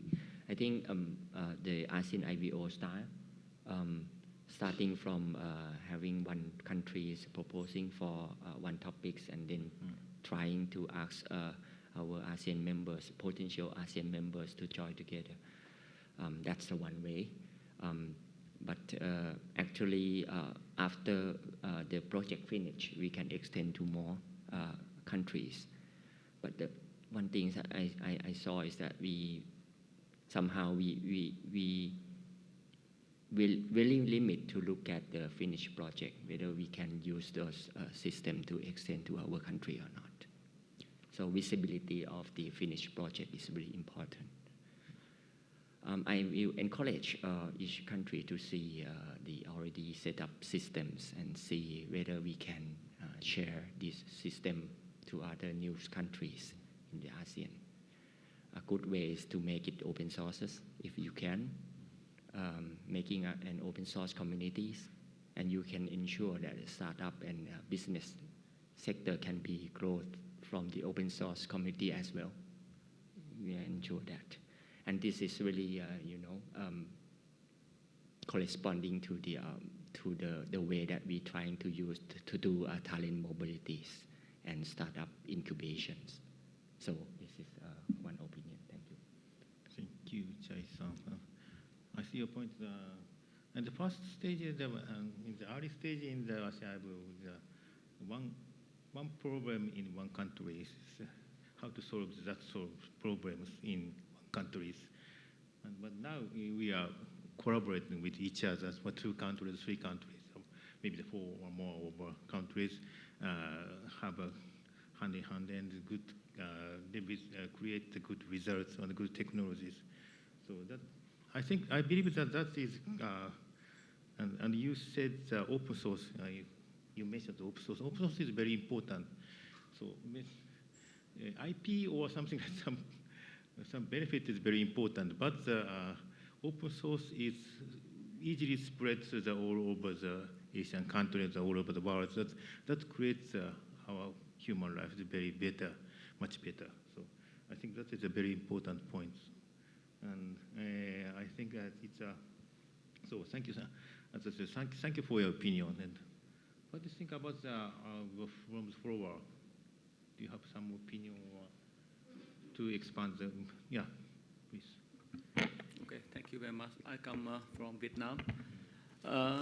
Besides the project rerun, we can be applied for startup or something like that. I think that is very important, but it's very difficult, as you mentioned. Besides that kind of rerun, I think the human resource also important. So do you think we can open the new model for look like the student exchange between the university in ASEAN, even includes Japan?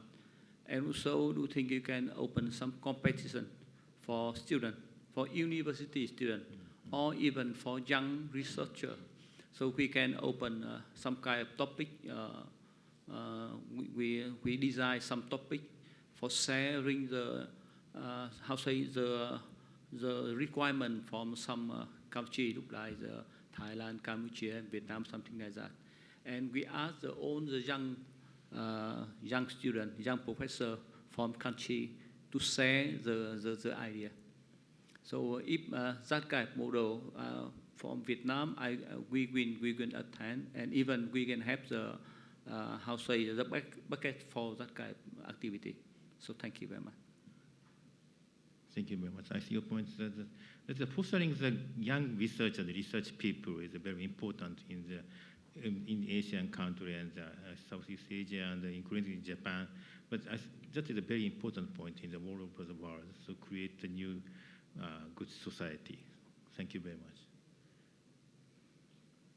And do you have some opinions? Or in the please. Myanmar also agree with the Vietnam representative. Because of the Myanmar, also the like in Laos and Cambodia is maybe government funding in research and development is too low. It's like not too much in there. So at the time is Myanmar and these three countries and most of the ASEAN countries have a talent researcher in there. So that's why I also appreciate that Vietnam representative supported to us. Need to collaborate with the students, and then is a researcher, exchange researcher, and exchange of faculty is more convenient for the these research is more higher than is maybe more and more increase in there. So that's why I also appreciate in the suggestion. That's okay. Oh. Thank you for your end. Do you have any comment or something like that? Ishida-san. Thank you, Yano-san. I have one question to the panelists. We in MIC Japan have a ICT promotion program with our own budget to support Japanese companies that are keen to promote their ICT and digital solutions globally. In terms of social issues in ASEAN member states, some Japanese companies are interested in applying and disseminating their digital solutions. So my question, simple question is, are there chances for Japanese companies to collaborate with your organizations for example, research, POC, and social implementation process and so on? Thank you. Yes, certainly. We collaborate with all countries. In fact, our Japanese team was here just 2 weeks ago in Mimos to collaborate on developing standards for the semiconductor industry. We are very open. We welcome collaboration. This is one of the ways to even get knowledge as well as share knowledge. We know the Japanese side, they are very mature in the technology. It's something that they can impart to us. And whatever little we know, we can also share. So we definitely welcome any type of collaborations. We can connect after to see how we can bring forward. Maybe I could add from our perspective, I think the answer is affirmative, yes. We are actually a research organization that will need to look at how to couple the research results into industry deployment, either in Singapore or both in Singapore and also beyond. And in this context, it's going to be with ASEAN. So we will need to have the industry partners to bring the technology, being it a hardware platform, to embed the software, robotics, and also even to now, I think the 8 devices that is able to carry the language models for some of the domain applications. I think different aspects related to ICT. We are eager to collaborate with the companies, and there is strong presence of Japanese industry in Singapore. Certainly, we would like to look at how are we able to tap on the opportunity to bring the solution for test bedding in the region with some of the new ideas. But working hand in hand with the company will help scale the technology more easily.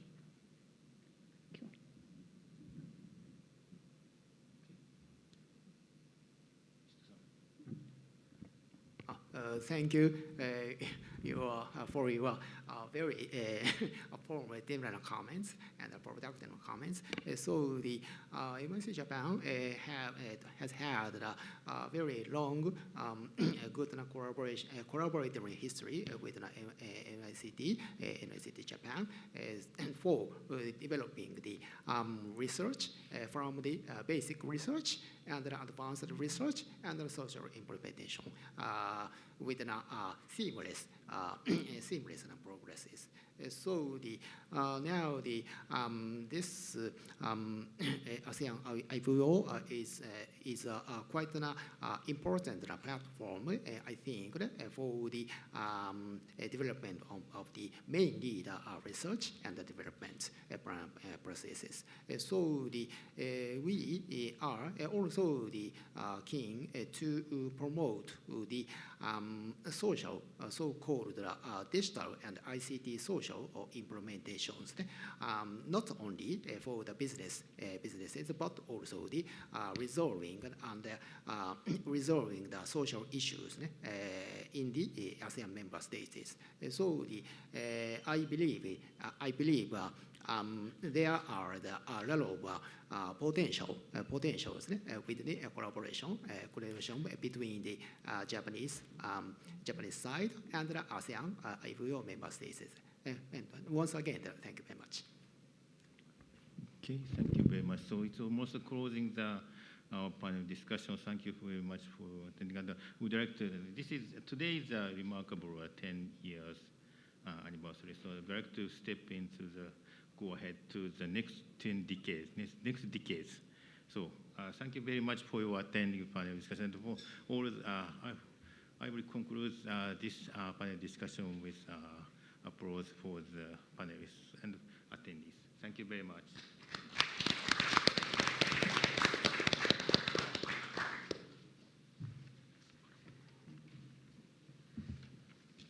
Okay. Thank you very much. Let's give Dr. Yano and the 4 panelists a big round of applause.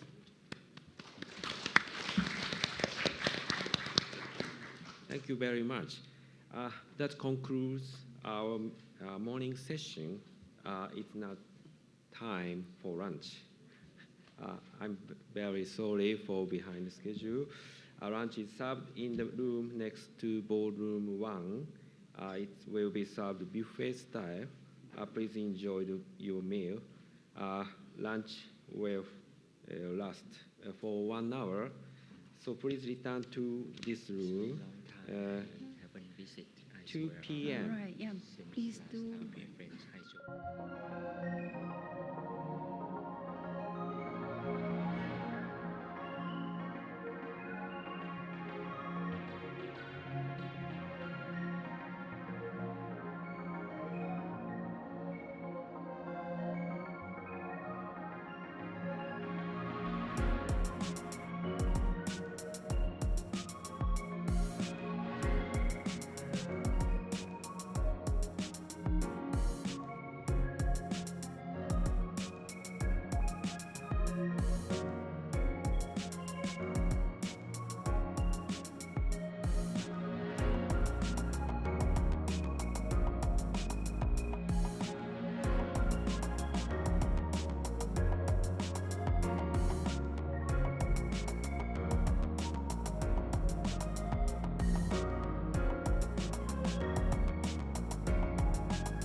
some people did not come back yet.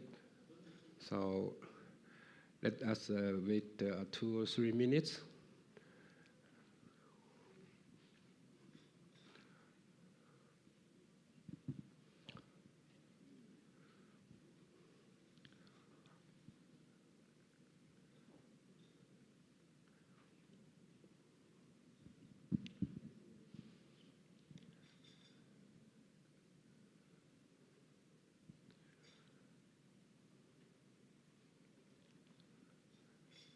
So anyway, and for ASEAN IVO, so in total, we are promoting or finished the project. The number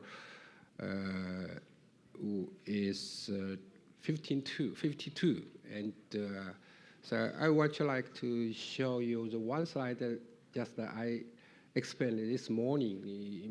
Maybe you remember. And the top of the earned from the ASEAN IVO from the country is Malaysia.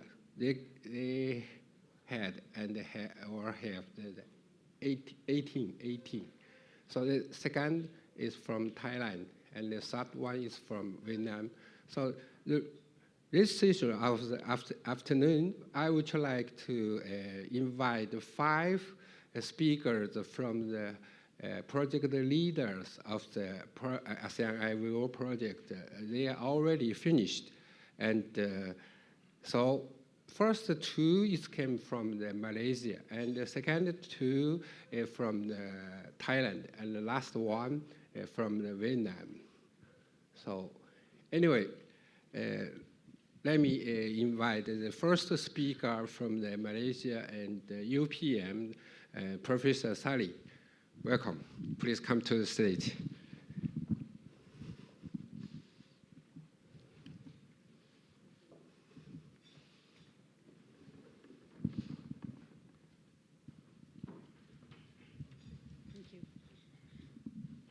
Thank you, Matusan, and Assalamualaikum and good afternoon, everyone. My name is Saduati Sali from University Putra Malaysia. The title of my project is When IoT Meets Forestry from NAPC to NetPit to FFDS.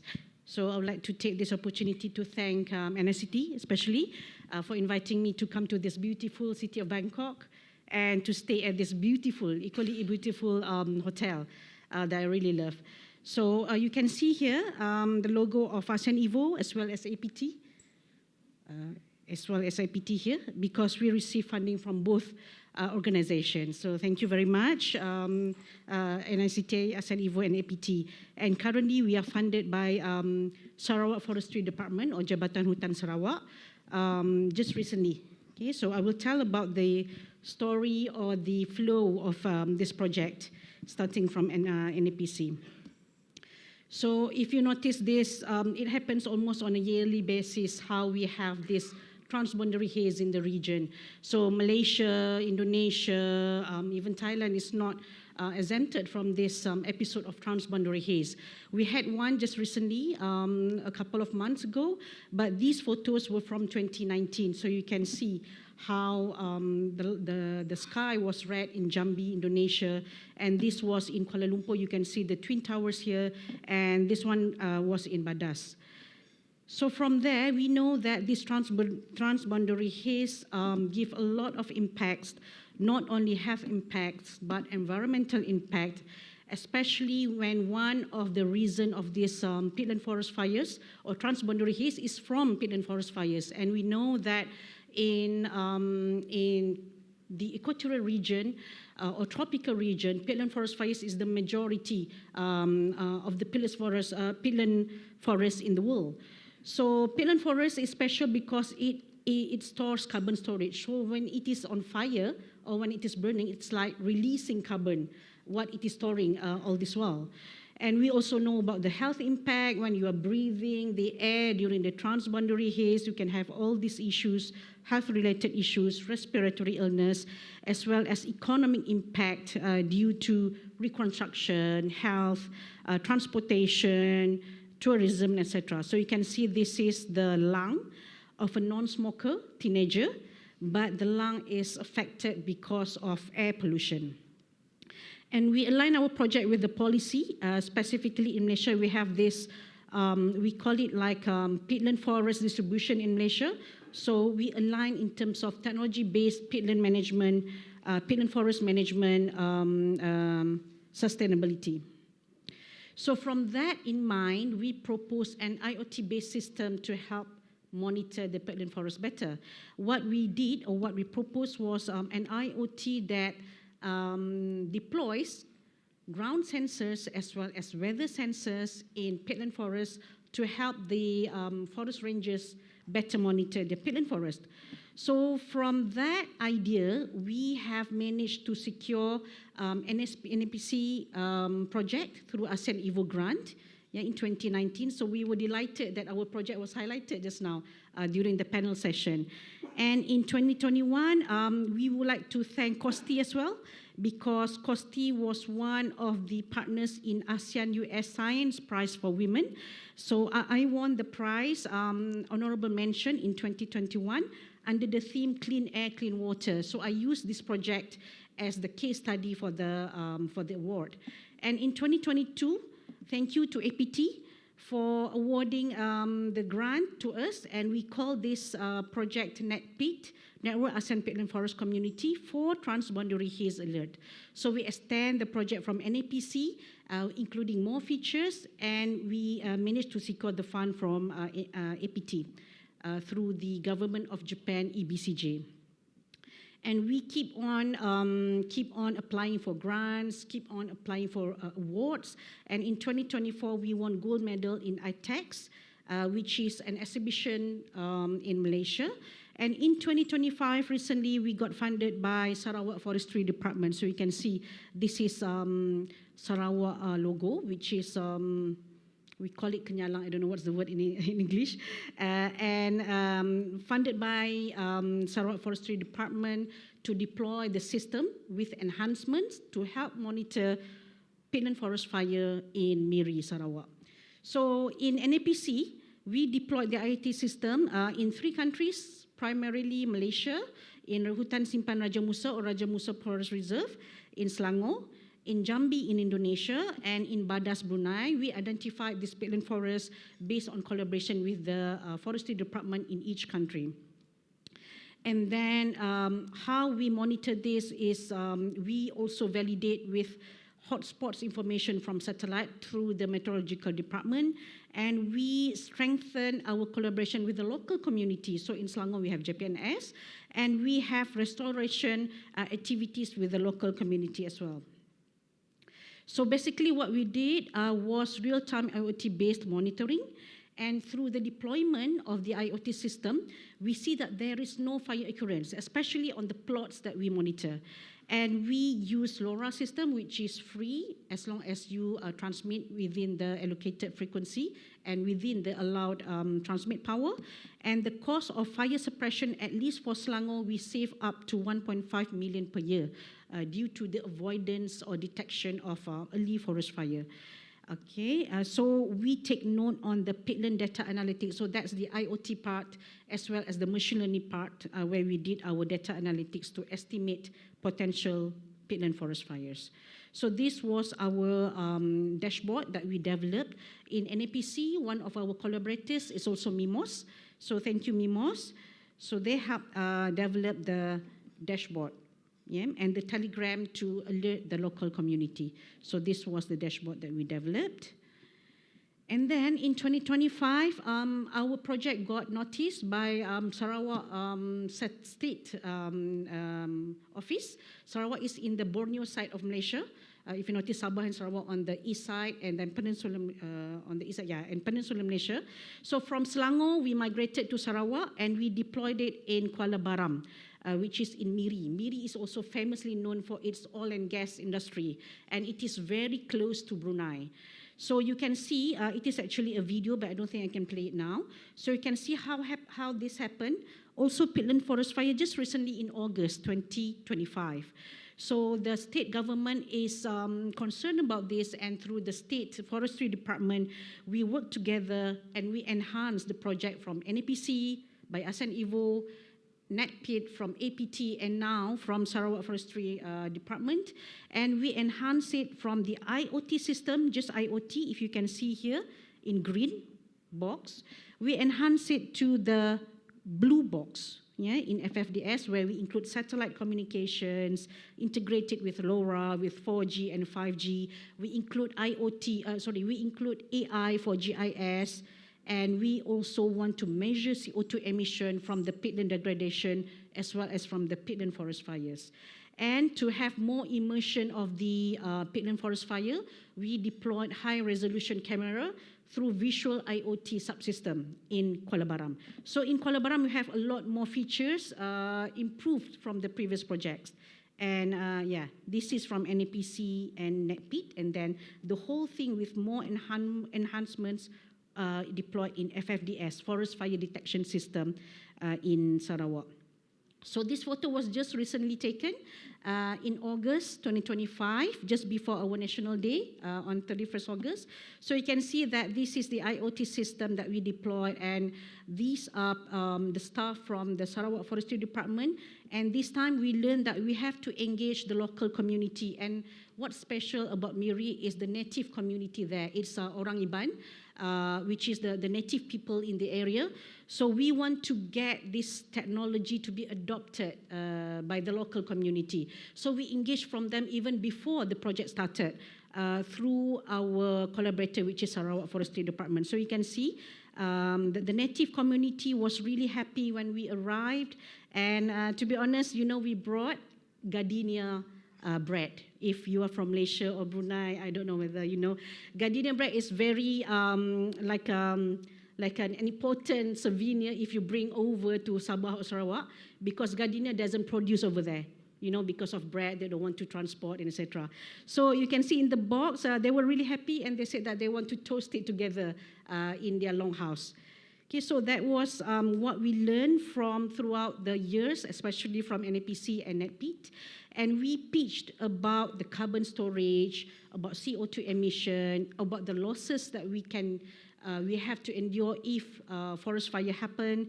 And then we use technology, but in terms that the local community, the layman people can understand what is the use of technology and what is it in them, what benefits them.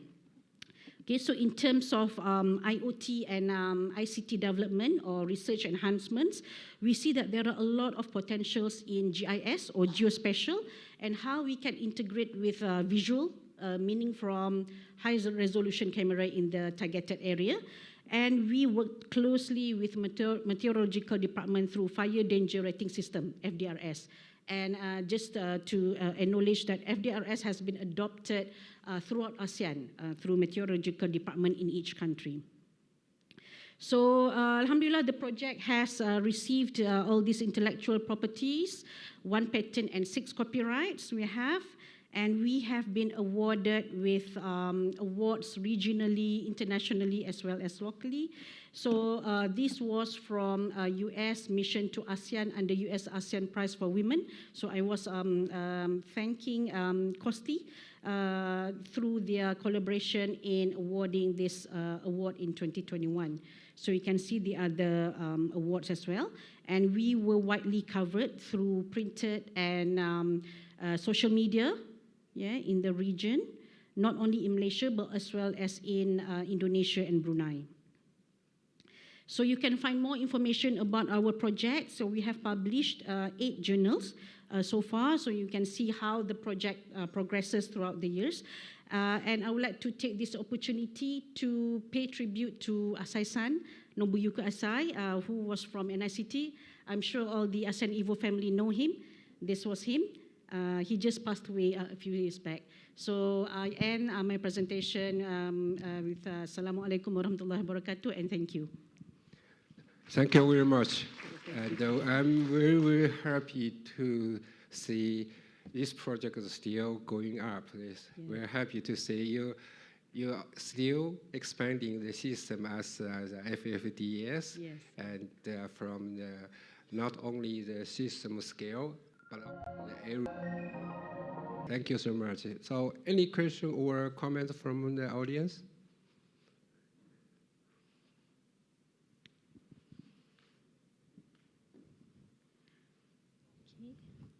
So anyway, is this system used transferred to the local authority?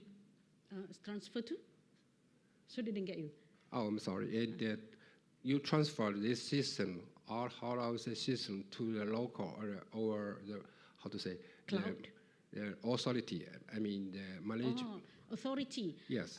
Yes, especially like for example in Selangor when we deployed, the authority was Jabatan Perhutanan Negeri Selangor or Selangor Forestry Department. So in Sarawak, the authority is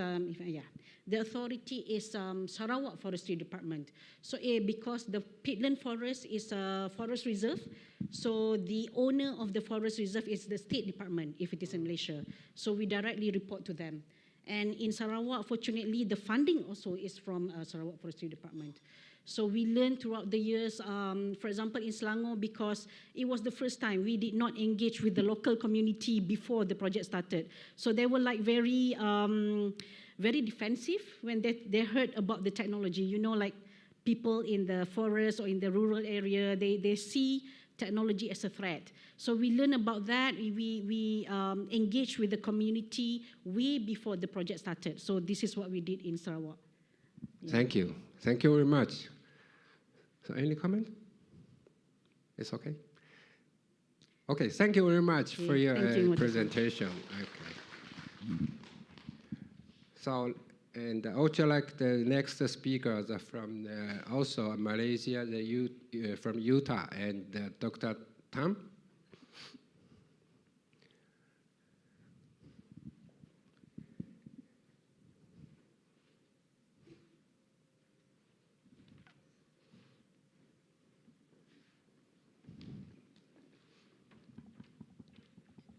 It's okay? Okay, please. Right. Right, so thank you, Imoto-san. So good afternoon, everyone. So my name is Tam, and today's topics that I will talk about is the feasibility analysis of LoRa mesh networks deployment in rural area. So the previous projects that I led was the context-aware disaster mitigation using wireless mesh network and mobile edge computing. But for this one, we will start to look more in terms of the feasibility study, like what is being mentioned by Imoto-san during the upcoming phase 2 of the ASEAN IVO. So let me give you some introduction. So cannot.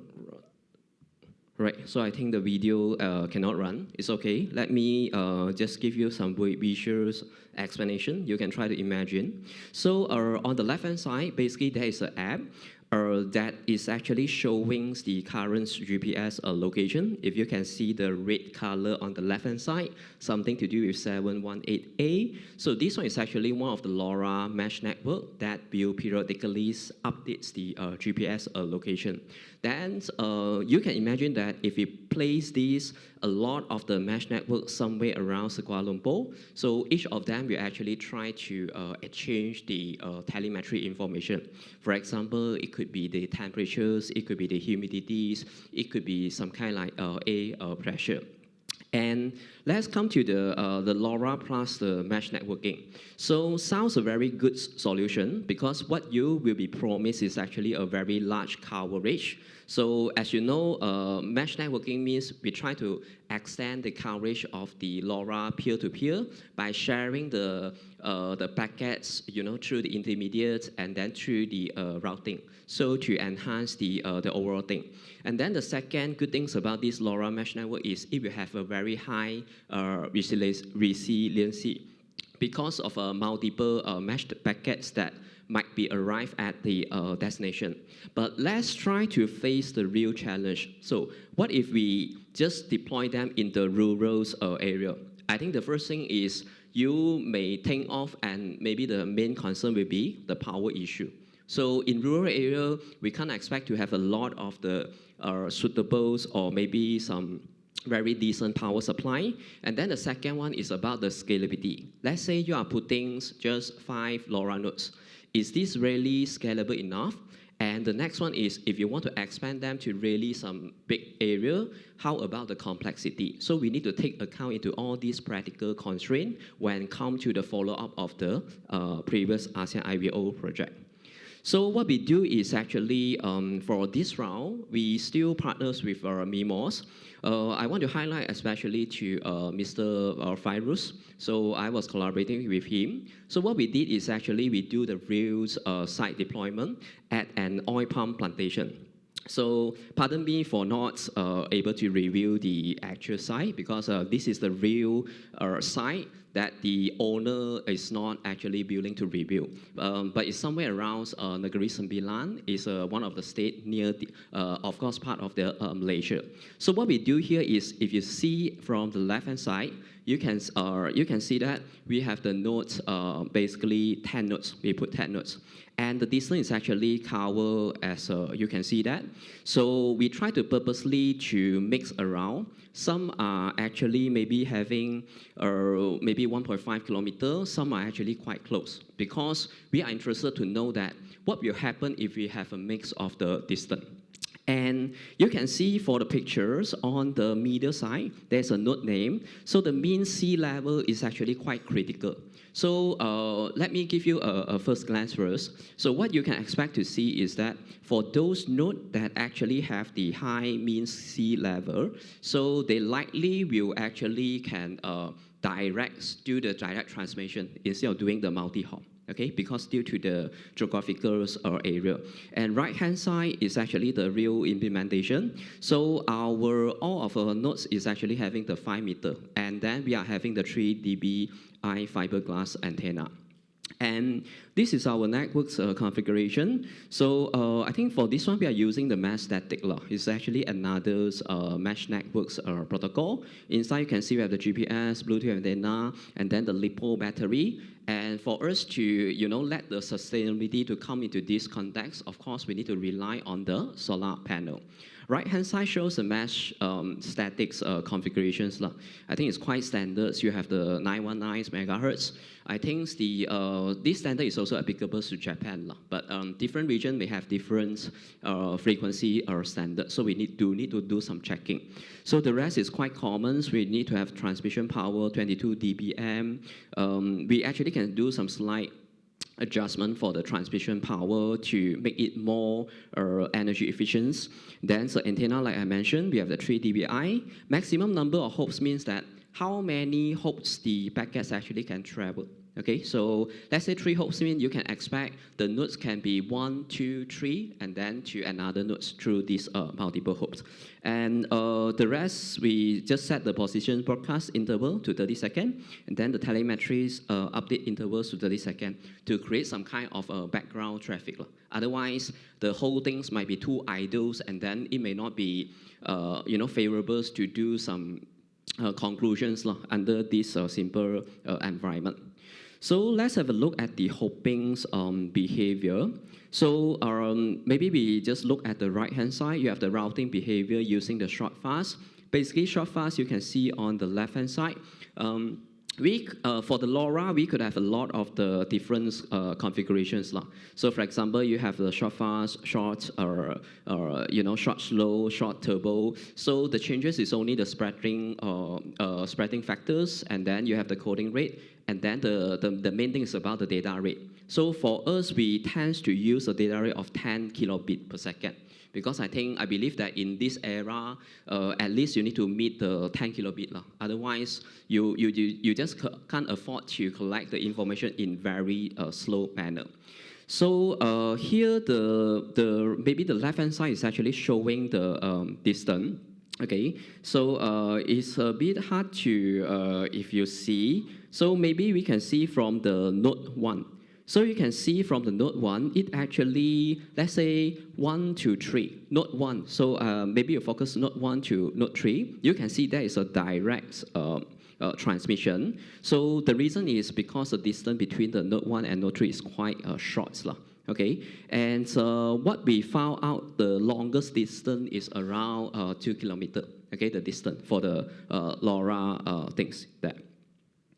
And this is the network coverage that we managed to do it. So just now, as I mentioned, what we found out is that the average transmission for one single hop is around 1 kilometer. The maximum is around 2 kilometers. So from there, we can theoretically try to find out the maximum network coverage. So based on these 10 nodes, so basically we can cover up to 10.22 kilometers square. So I do remember that the owner of the site, the whole area is roughly about 20 kilometers. For that, we actually can achieve that. A few things we can do that. So maybe the first one is we increase our transmission power. Then the second one is maybe we use a lower data rate. So in this case, you will actually have a wider things. So the left-hand side, you can see the node 4. So where I'm standing there, okay, for this one. So node 4, we actually will put one Starlink. So Starlink is actually getting the internet connections from the satellite, of course. So we, of course, we don't just stay there to do the monitoring. So what we do is, the node 4 will actually connect with another computer operating in the Android system. So in this one, then that Android system will connect to this Starlink. So from there, we will be able to do the remote control. And through this node 4, the LoRa's, all the configuration things can be just configured via the LoRa instead of the Bluetooth. So this is something very, just you reduce a lot of the times consumed for that. So next one is the hopping behavior. So what we're trying to do is that we try to remove the nodes. So let's say now is all 10 nodes is actually there. So we want to see what about the network scalability. So what about if we remove some nodes and what will be happening? So here you can see the first node that we remove is actually node 6. So the moment we remove and then we move to the node 7, so what we observe is that the first thing is the hopping path is actually different. So it really depends on the real times SNR and RSSI. And through that, we prove that basically the network is actually very scalable. So either you move it or you remove a certain part or you add more. So this will actually just increase the whole scalability. So I think this one is just the RSSI. So maybe the main things I want to mention here is if the RSSI is lower than -121 dBm, so it's very likely you will go for the 2 hops rather than the single hop. So if still larger than that, so we will actually pursue the direct transmission. So next one is about the latency. So this one is actually in second. So what we actually observe in the applications layer is one hop transmissions will consume 3 seconds. And if you consume a double hop, so it likely will have the double results. So for example here, direct, let's say node 3 transmit to maybe node 4, so we consume node 3 seconds, and let's say node 3 to node 6, 5 seconds. That means very likely it it actually pass through one intermediate route. So I think this is the energy performance, because we talk about how much the battery actually can sustain. So we don't use any external power supply. We do everything just based on the LiPo battery and also the solar charging panel. So I think here, left-hand side is actually what we gather through the telemetry update, and the right-hand side is actually our calculations. So we do, use using the mathematics to calculate how many days it actually can sustain without using any power supply. And the conclusions that we get is it will sustain for 14 days. But this one is somewhat not so accurate. The reason why I say so is during these 2 days, basically there are a lot of the rains. There were rains there, and there are a lot of the clouds that blocks the sunlight that might actually deteriorates the charging performance. So what we actually can see from here is that it will definitely sustain maybe more than 1 month or 2 months just without any power supply. Okay, under this one. And so the packets loss ratio, so I think this one is just a packet loss ratio. I think basically all the things are performing quite well, except the Note 2. So, but the Note 2 actually is due to the inherent LiPo batteries performance. So you just can, I think you just ignore the Note 2. So basically, through the LoRa mesh, we proved that the packet loss ratio is actually 0. So reaching a very excellent performance. And so we also try to do some dry testing. So left-hand side, you can see I'm driving my own car, and then on top of the roof, you can see that we're putting one antenna. So, and then I want to focus on the right-hand side there. So we drive from the bottoms to the top there. So I can't remember the speed, but it's roughly 5 kilometers because in the oil palms, I mean, how fast you actually can go. So you need to actually drive quite slow. And the theoretical performance that we get is the maximum is around 3 kilometers. But bear in mind that a lot of the packets are actually lost. So I think this one is due to the reason is that basically the LoRa just not so suitable for the mobiles scenario. So it works well for the static one. So the conclusion is that the LoRa network has a bit rate of 10, so you got 1 minute, 10.94, so which is good enough to support a wide range. So RSSI lower, so random multi-hopping. And then for this one, when choosing the node location, so we need to deploy LoRa at those points with a high mean sea level. But practically what we, because when we want to deploy our things, we are using one simulation framework called Cloud RF. So we actually put our so-called optimum location, but when we move to the real location, some locations are not totally accessible. For example, the whole slope is just too steep, you just can't put that. So still we need to put into mind that there are different practical constraints when put that. Then I think the solar power nodes can still operate well in the harsh environment, and then the network lifetime can last for almost 2 weeks without any external power supply. So I think that's all. Okay, thank you. Right. Thank you very much. And so anyway, a little bit hard to me for the technical terms. So, okay, any comments? And because of time, I will accept the one short question or comment.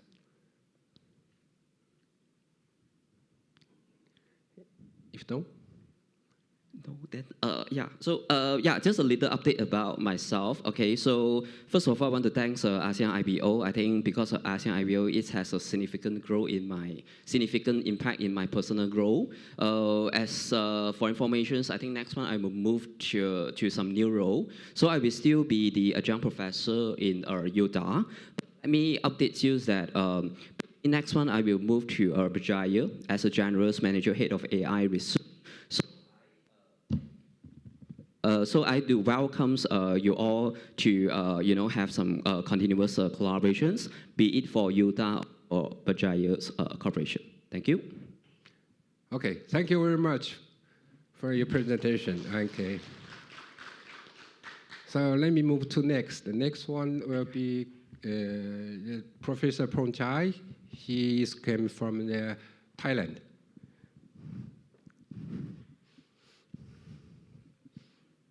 Yes, please.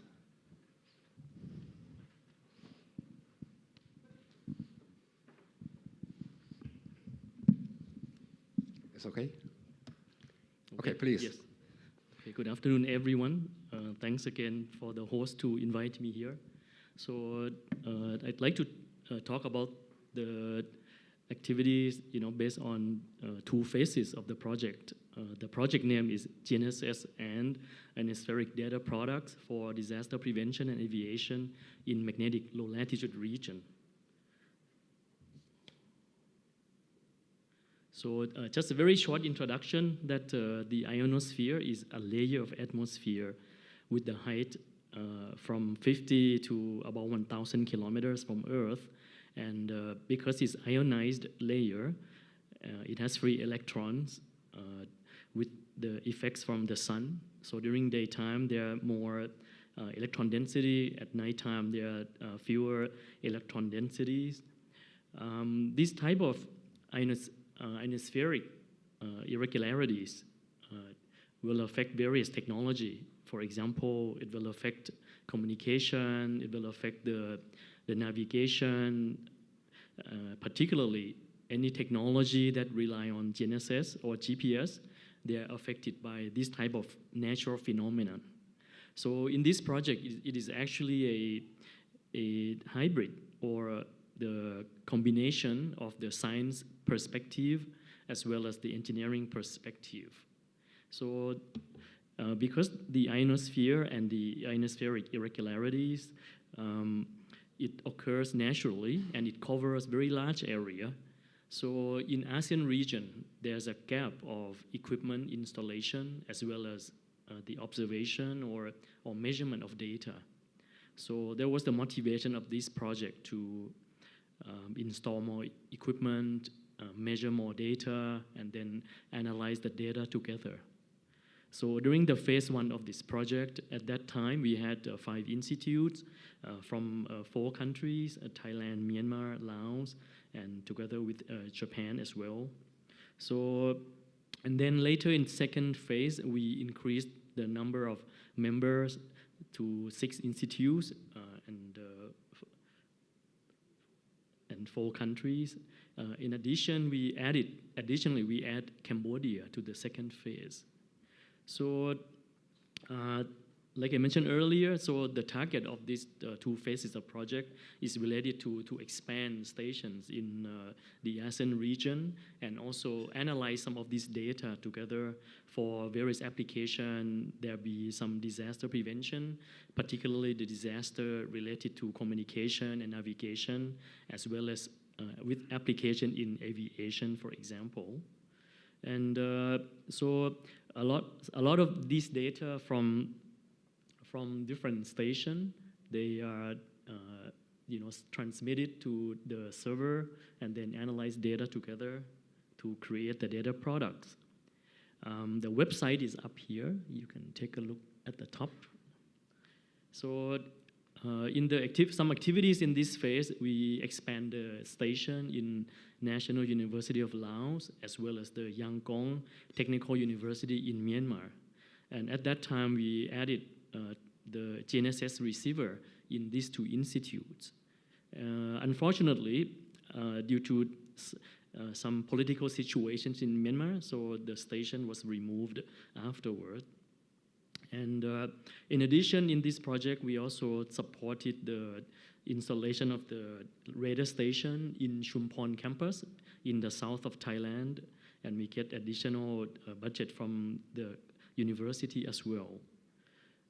So, so during phase 1, with all this data, we were able to get the dashboard that has data from various stations at the top. So you see that one station, the second one, this one is from National University of Laos. So every day there are these analyzed data to detect whether there are some sort of electron density, the disturbance or not. So whenever there disturbance, there will be some red dot on the map, and we can see how they move, the speed, and so on.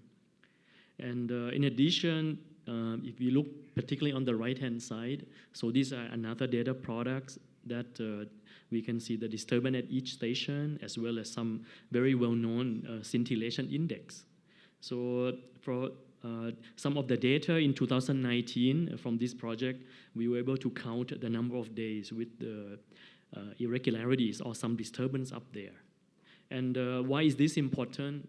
We work with users in various arena, various field. For example, if you look at the people who do survey of the road or the bridges, like survey engineering, so they are the people who rely on this type of index and whether they can do the survey or not. But because of this natural disturbance that were not well known in the past, a lot of time when they were not able to fix their positions during the survey of the roads or bridges, they had no idea. So with this project, we were able to communicate and broadcast some of this information to the people in the field, so we can talk to them more.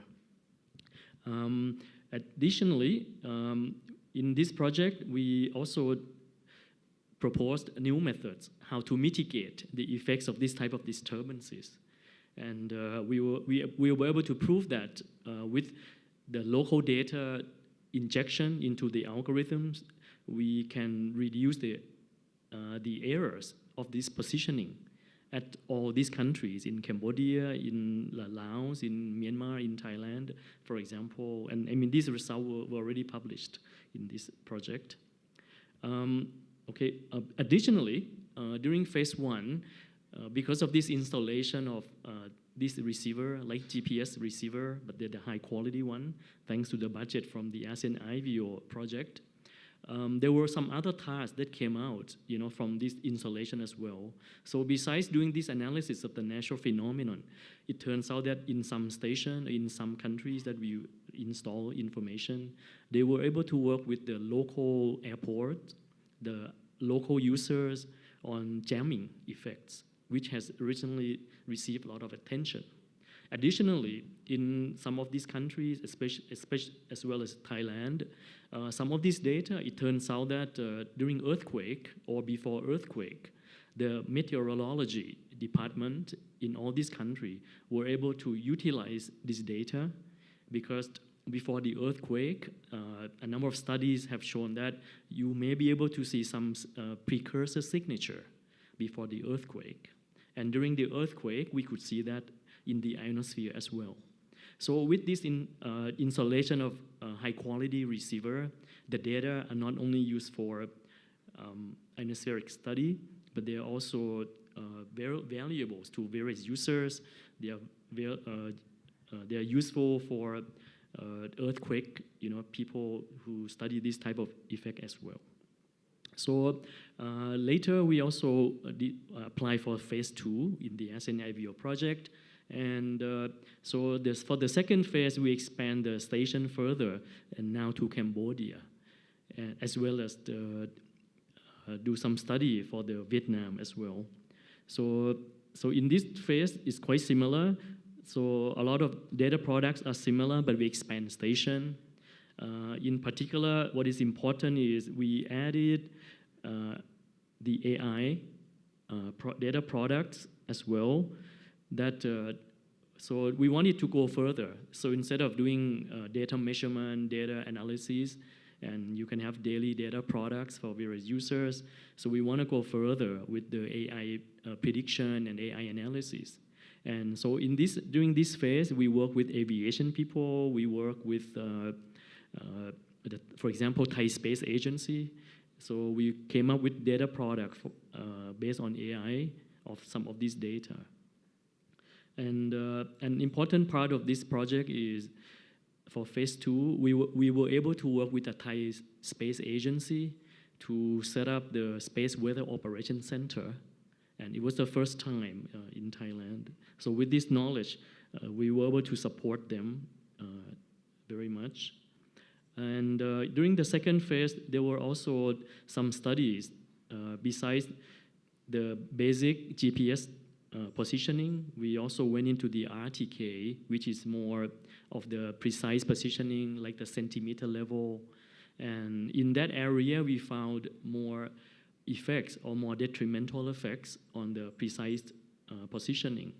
So in the study during this phase 2, we did experiment on the RTK service in Laos, in Cambodia, in Thailand as well.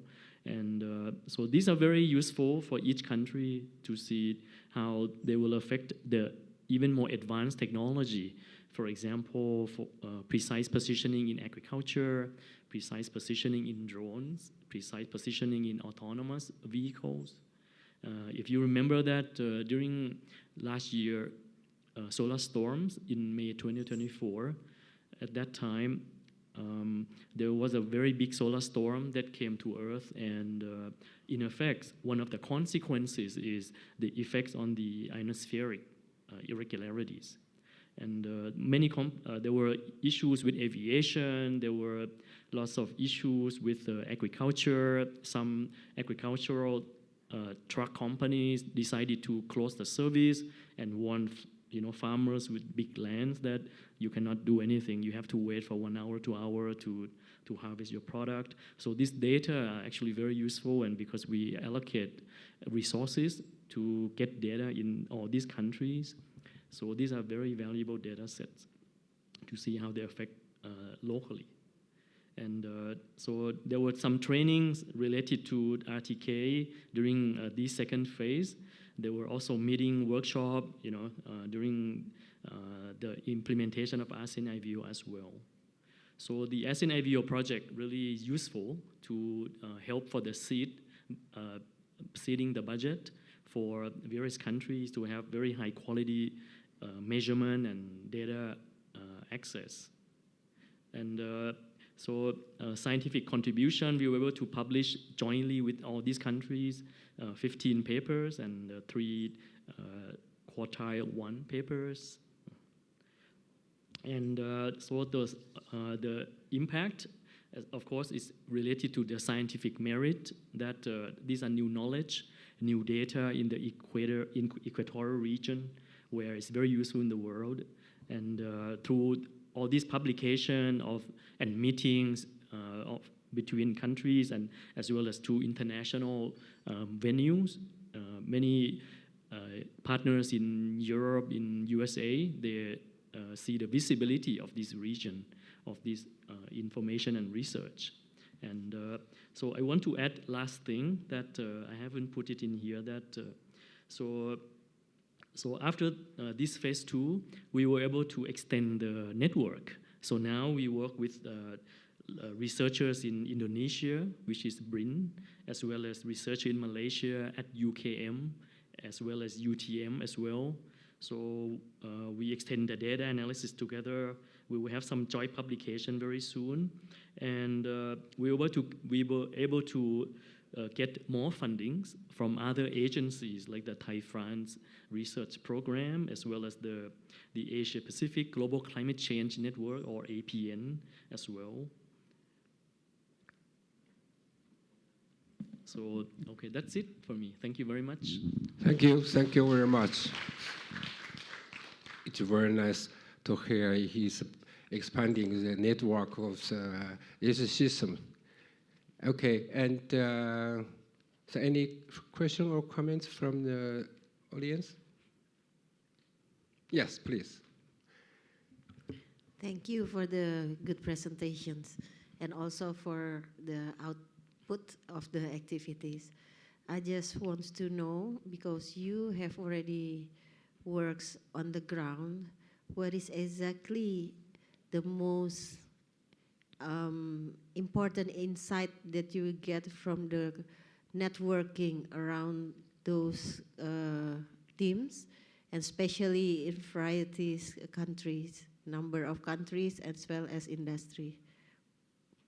Okay, there are two items that I can think of. One is when you expand the station, a lot of time, this type of irregularities, sometimes we call equatorial plasma bubbles.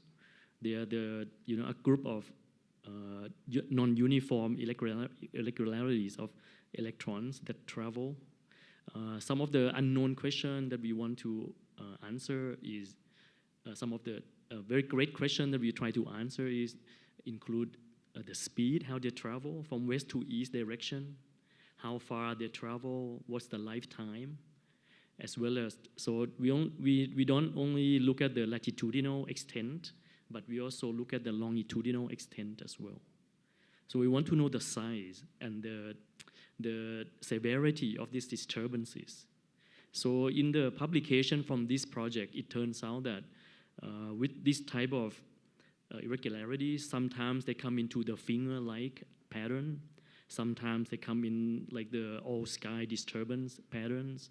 So these type of information are important because then you can map down to which satellite will be affected on the ground.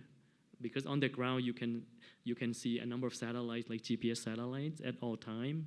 So with these disturbances, we can tell which satellite are affected and how they will degrade positioning. So that's one thing. Yeah. And then for networking with countries, I guess some of the things we learn is that in each country, each institute the need may be different. And so like in Cambodia, they want to work with data and AI. They want to work with the survey because the professor is from survey department. So in that, we adapt the usefulness of the information as well, so that they can utilize this data according to their local need. Yes. The next questions. So from your learnings and by doing so, what do you suggest for us for the next program? I see. So at the moment, the goal is to, there are two things we can do. One is in terms of research topics. One is a near real-time tracking and near real-time prediction or warning or alert to users. For example, if you talk about aviation, you know, they fly and they use GNSS.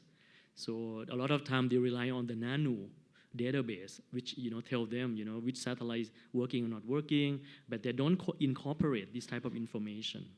So in terms of research, that's one thing. The other is to expand how they can be used for various users and mitigation approach as well. Yes. Okay. Thank you very much. Okay. Professor Holder, thank you very much.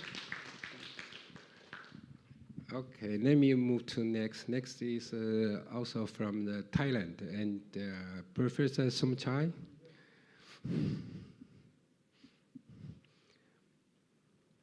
Yes, and he's a doctor, medical doctor, but was the project leader of the ASEAN IVO. It's the first.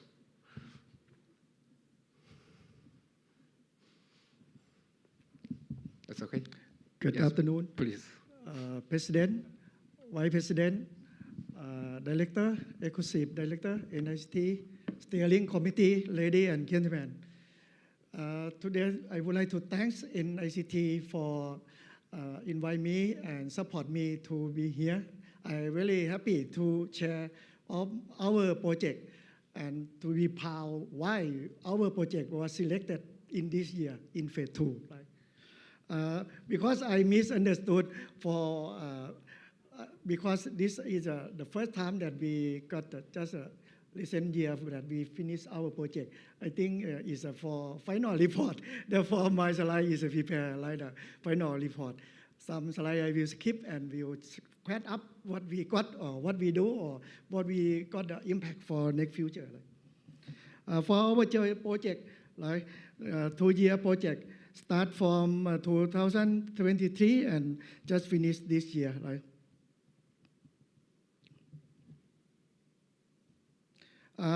We consist of 3 countries and 7 institutes from at least 3 institutes from Thailand, Chiang Mai, team NetTech, and then Laos and NICT team.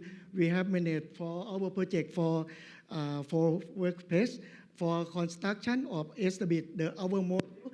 Now we just test our hypothesis, right? And then we develop our platform, and then we test in the patient sample, and then we transfer to the Lao PDR, right? Why? What we do? We do in the healthcare, in the liver cancer, in Southeast Thailand, Southeast Asian. Cholangiocarcinoma is the highest prevalent in the world, right? In the sub-Mekong region, especially in Laos, Thai, and Cambodia, right? Why this really high prevalent? Because it's according to liver foot infection, right? What we are doing now in the diagnostic, the method for diagnosis nowadays they use ultrasound. Is a need for physician training and need for the expensive for the machine. And we also use for the biomarker in the routine, but it's not specific and very low sensitivity. But finally, before the doctor surgery, they need to confirm by biopsy. Therefore, the gold standard now is a biopsy before the physician surgery, right? And minute for the treatment. Previously, our long story from our institute, Cholangiocarcinoma Institute Faculty of Medicine ของแก่น University. We work on liver fork and cholangiocarcinoma for maybe more than 20 years. And this year, maybe 7 policy in Thailand give the big money to fight this project, this disease, right? For support for the how to stop the disease or reduce the disease incident by they measure the urine antigen for liver fork, and another they do in the ultrasound for screening who is the early diac or who is have the cancer, something like this. But they work for maybe 15 years ago, but the cancer not decrease, but is the death rate is very high in nowadays. Now, in this project, what we do, we got our hypothesis is that cancer development according the cell type, because the gold standard is histopathology. Therefore, we hypothesize that when the cancer development according cell type, different cell type is secret for different or specific for each marker. Right? Therefore, we establish the animal model to do this. And what the challenge for this to apply this? We use the Raman. Because why we use this technique? Because now they have the many Raman, they only at the base. This technique can measure the early state of cancer, and now can do in many cancer already, right? And we do with the to enhance the Raman signal to increase sensitivity and specificity, and then use that with the machine learning in combination with the silicon photonic sensor to combat or to discovery of early marker for this. Therefore, our objective to find early marker or specific marker for this cancer. Right? At the beginning, we established our animal model according the state of cancer development, and then we collect on of sample. And then we measure from different machine for Raman, from proteomic, from silicon, something like this. And first, we do in the Raman peak. Our Raman indicate that Raman peak can differentiate between inflammation and healthy animal, but cannot identify clearly between pre-cancerous and cancerous. They cannot identify clearly. This technique can determine allow the sensitivity and accuracy allow maybe more than 90%, but cannot distinguish between pre-cancerous and cancerous based on pCNA and supervision or something like this. Therefore, we use another AI. Another AI is discrete wavelength transform and 2D CNN. Why when using this technique, AI can distinguish more sense and spec to more than 95%. Right? And we also developed to the AI with the application mobile. This can use for mobile application for distinguish by using the Raman signal from this technology. And this also published in the Q1 journal. And we also developed another is a corridor to do in the enhance in another such as in vitro experiment or in another condition, something like this. Now this platform also apply for patent, and this paper also submit and under review. Right? This we success to develop for corridor for this project. And we also do the proteomic. When we do proteomic, we can get the target marker, and this target marker can proven by another technique, can discriminate by pre-cancerous and cancerous sample in the animal. Right? In human, what we do? In human, we also do proteomic technique. Now we do in glycoproteomic.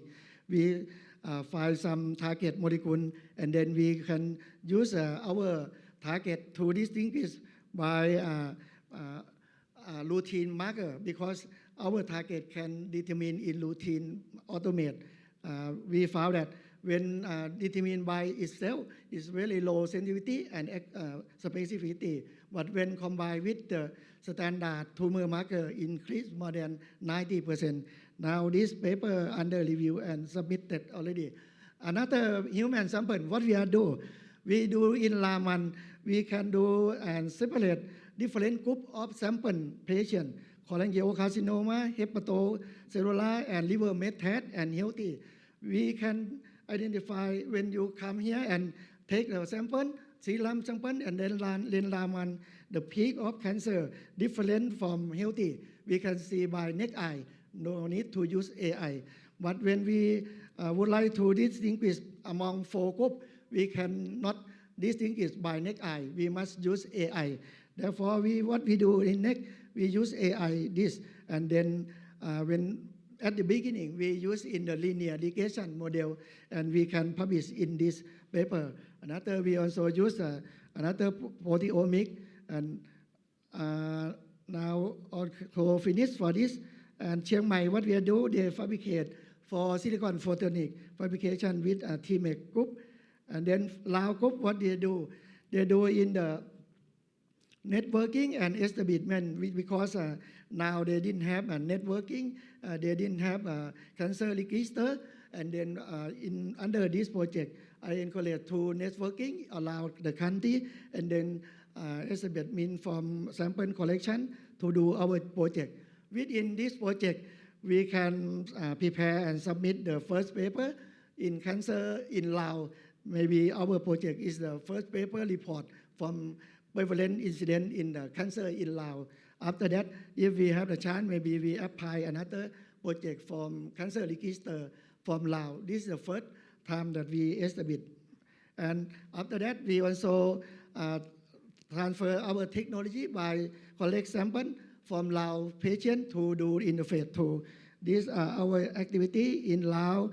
We visit and discuss in Laos Hospital, and in Khon Kaen University, we visit our institute, our biobank, our cholangiocarcinoma excellence center, and our facility, pathological unit, right?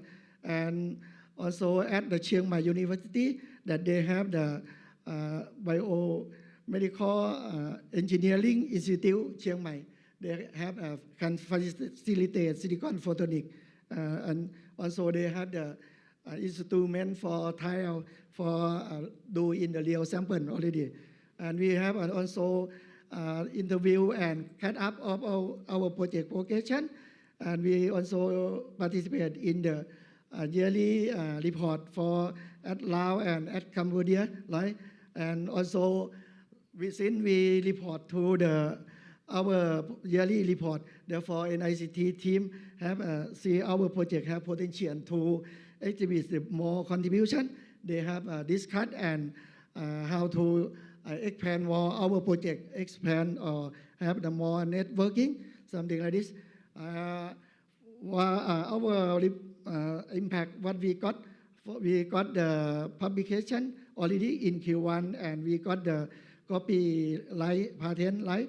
And Chiang Mai, they only fabricate and do the silicon photonic, and we also participate for the meeting from international meeting in cancer and in engineering, and this our meeting at Japan's Cancer Society at Fukuoka in before last year, and also all our presentation in the proceeding in engineering. We also submit our international paper in the Q1 paper, right? In animal Laman and human Laman and in human biomarker. Now this paper is under review, under revision after we send the review our manuscript. Finally, we got the what impact. Now we got the 1 license already, and we have provide or sharing our data in Laman data, in animal, in human.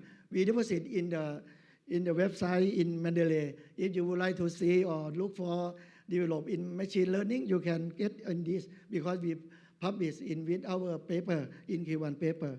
And we also to international publication, and now we have paper under review and revision in Q1. And we have also 2 paper we will submit in this month after we finish for proof read or something like this. And another, we also have 2 international conference. And this all those activity. Therefore, we finish on what we do in the next project after we finish this. And at the phase 1 of NICT support from this cooperation, we can succeed to do in phase 2 NICT while we do in the Lao PDL. What we do in this, we do the lab sample in Lao patient, and we do in the real patient in hospital, in the our patient in the coming in hospital check up daily. And moreover, in Thailand, we applied our big project in Thailand. We got more than ASEAN IVO. This project, we do a lot of patients in Thailand, and we involve in the many hospitals. Moreover, our project expand to do in Lan Chang Mae Khong cooperation network with China. If we got this project is maybe bigger than phase 2 ASEAN IVO 3 times, right? Very big project. Our final goal, we would like to solve the problem in Greater Mae Khong region that have the problem in liver cancer, including cholangiocarcinoma. Thank you very much for your attention. Thank you. Thank you very much. And I have only 1 minute for question or comments from the audience. No anymore?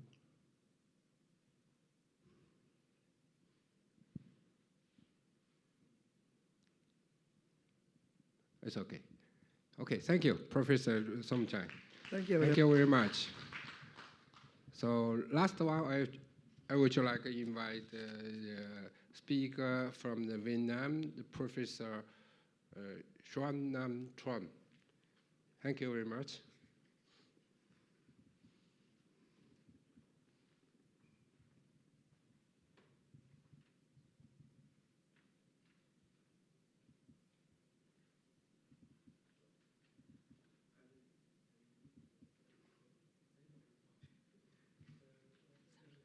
It's okay?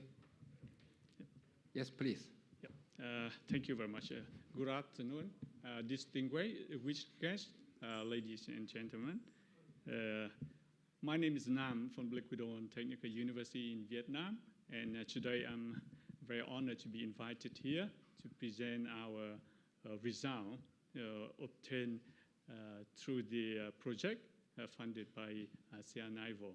And I also would like to thank NICT to support me to be here today.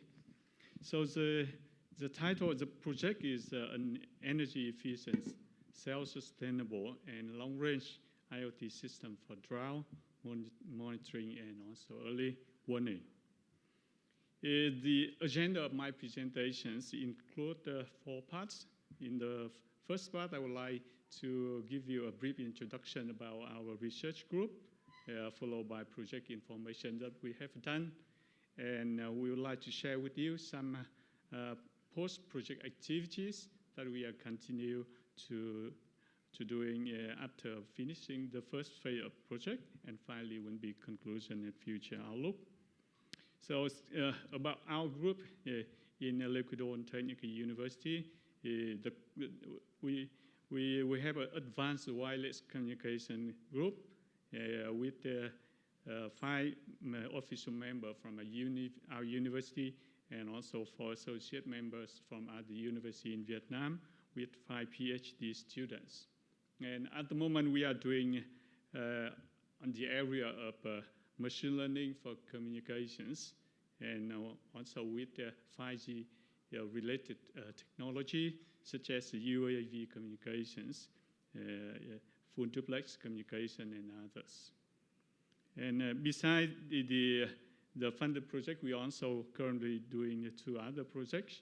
One is the UAV2X communication for future wireless system, and also another is the rate splitting multiple access for 6G communication, both funded by NAFUSET, the National Foundation for Science Technology Development of Vietnam. And about our projects, in the previous projects that we have finished, we have members. We have 9 members from Vietnam, from 4 different universities and also Asians. We have 3 different universities, include our university and University of Transport and Communications, and Fulbright University of Vietnam, and also included in our group is National Center for Water Resources Investigation and Development. And our international partners include 2 professors from Japan, actually Professor Koichiro Ishibashi from UEC Japan and Professor Jiro Ida from Kanazawa Institute of Technologies. And we also have support from 2 project members from Professor Kosin Chamdong-Thai from King Mongkut University of Technology in Thonburi, and Professor Thawan Benjanara Sut from King Mongkut Institute of Technology, La Graba.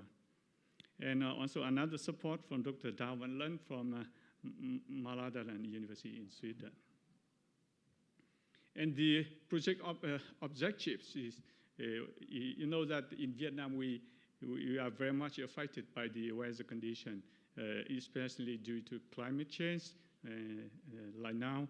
And besides flooding, we are also very much affected by drought. So in this project, we aim to develop real-time energy efficiency and also self-sustainable long-range drought monitoring and early warning system using IoT technologies. And a specific target include to design and implement a real-time IoT-based drought monitoring early, which can provide continuous assessment and support decision-making, and also investigate the efficiency of using innovative sensors. Actually, we developed a bit sensor, and also we try to investigate and develop energy harvesting techniques and communication protocol for drought monitoring system. And the project duration is from June 2020 to March 2022. Actually, this that was the period of COVID-19. So this is the project that we propose, and we already successfully test-bedded. In this, the key technology, including use a bit sensor node with radio frequency energy harvesting to ensure the energy efficiency and self-sustainability. And also the second is to use LoRa to provide long-range communications. So what we have done is we have done a theoretical study of using sensor node, a bit sensor node, and also we studied the possibility of using cooperative communication in this system to transfer from the sensor node to the monitoring computer. And the second is hardware development. We try to develop the system with the sensors, bit sensor, and also the LoRa transceiver to transmit from the sensor to the computer. And project outcome include we have done a lot of workshop and meeting. So because of COVID-19, we have done we couldn't do in face-to-face workshop, and we have done the online workshop as well. And we have successfully developed a testbed of using bit sensors for LoRa band. This is 933 megahertz, and we tested in the 2 areas. One is in Phu Tho province in the northern part of Vietnam, and the other in Cho Phu Si, Tokyo. And the maximum range that we can achieve is 2.5 kilometers in Vietnam and for 600 meters in Tokyo.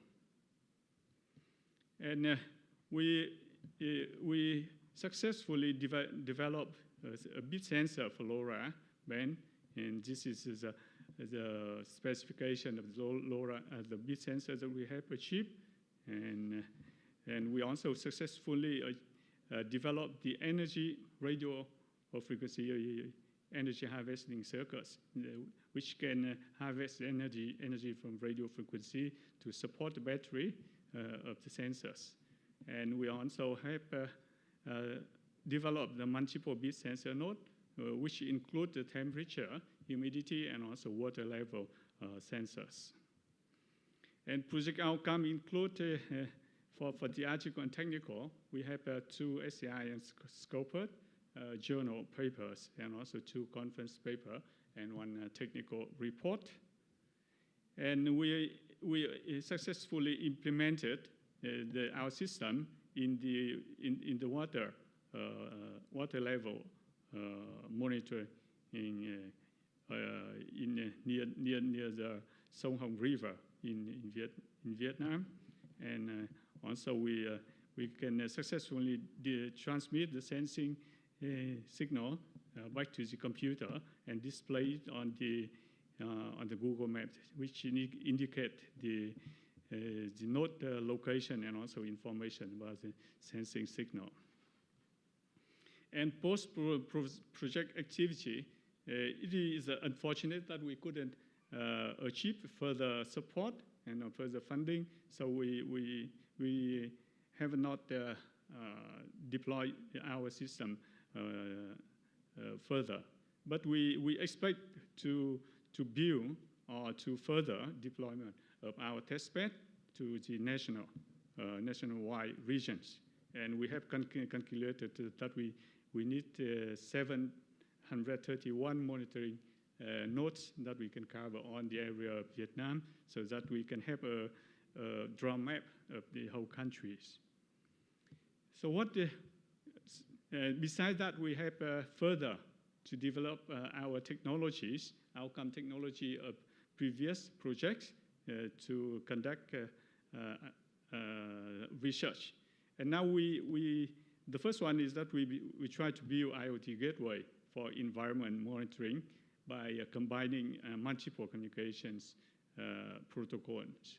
So besides LoRa, we also include Wi-Fi, Zigbee, and also 4G or LTE in the IoT gateway. And we also try to add tiny machine learning function for lightweight AI application in this IoT gateway device. And another one is that we are extending our result of the previous projects to build or to fabricate medical sensors with energy harvesting or cell power sensors to support Internet medical things applications. And we are currently investigating the possibility of doing this because we have a support from the bilateral project between Japan and Vietnam. The second one is we are extending our result to fabricate secure AI system on chips for Internet of medical things, so that we can support our proposed system here. So this is a conclusion and future outlook. For conclusion, we have successfully developed and field tested an IoT-based drop monitoring and early warning system. And we have demonstrated long-range energy efficiency and also self-sustainable sensor operations. And the project produced significant academic outcomes with a journal paper, international conference presentation, and also technical reports. And the project was proposed by ASEAN IVO and greatly benefited from strong collaboration with international as well as local research partner. For the future outlook, we would like to scale up into nationwide water resource monitoring system. And also would like to integrate multi-protocol gateways with lightweight AI for intelligent monitoring and decision making. And would like to extend application toward healthcare and IOMT through international collaborations, and continue fostering research partnership to leverage complementary expertise and also ensure impact outcomes. And finally, we would like to sincerely thank ASEAN IVO for sponsoring these projects, and we also have deep appreciation to all research partners from Vietnam, Japan, Thailand, and Sweden for their effective collaboration in our projects. And we are also gratitude to the project team member for their decision and contributions to both academic and also practical outcomes of our projects. So thank you very much for the attention. Thank you. Thank you very much for your presentation. Yes. And is there any question? Yes, please. Thank you very much. This is a very good project. I just want to ask one thing. You have a lot of output in here. Yeah. How do you manage the intellectual property rights as a result of this project? Because you have a lot of hardwares produced and also prototypes. And especially you engage in here with not just Vietnam, but also Thailand, Sweden, and once more, I forgot. Sweden, yes. Yeah. So how do you deal with it? Yeah, I think that, thank you very much for the question. I think that's a very sensitive problem when we're doing research. And for this project, we actually have shared knowledge in doing and also developed technology for projects, and on the contribution have been included in the paper that we already published. We have not yet submitted for patent or consider the intellectual property yet. Yeah. But on contribution have been acknowledged in the papers. Maybe just for system integration. Yeah. So basically, for ASEAN IVO project, and if there is something, the IP, we recommend, from NSCT side, we recommend discuss each other and in the team and share the IP for each other. Yeah. It's the basic principle to the project. Any more?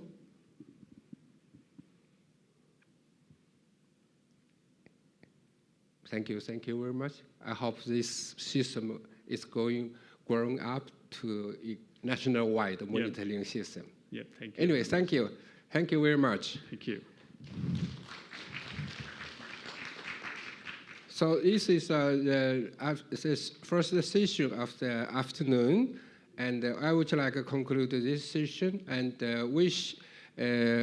invited 5 speakers to share their experiments after the project finished, what they are doing, what they have done, what they expect to do next, something like that. So, and finally, let us send again your big hand to the 5 speakers. Thank you very much. So anyway, for the one-day program, I would like to conclude this celebration and collaboration, this theme of this program. So I just want to say, and we have one more big mission. Please don't forget, come to the next room, 6 p.m. We will celebrate each other by drink something. I don't know what we have, okay? And about the steering committee members, please, we work together again. From the 4 p.m., come to this room.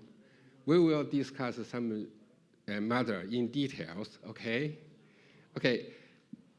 Anyway, thank you very much for coming to Bangkok, this meeting room, and we talk to each other, and we discuss each other. Hope tonight we talk more and more.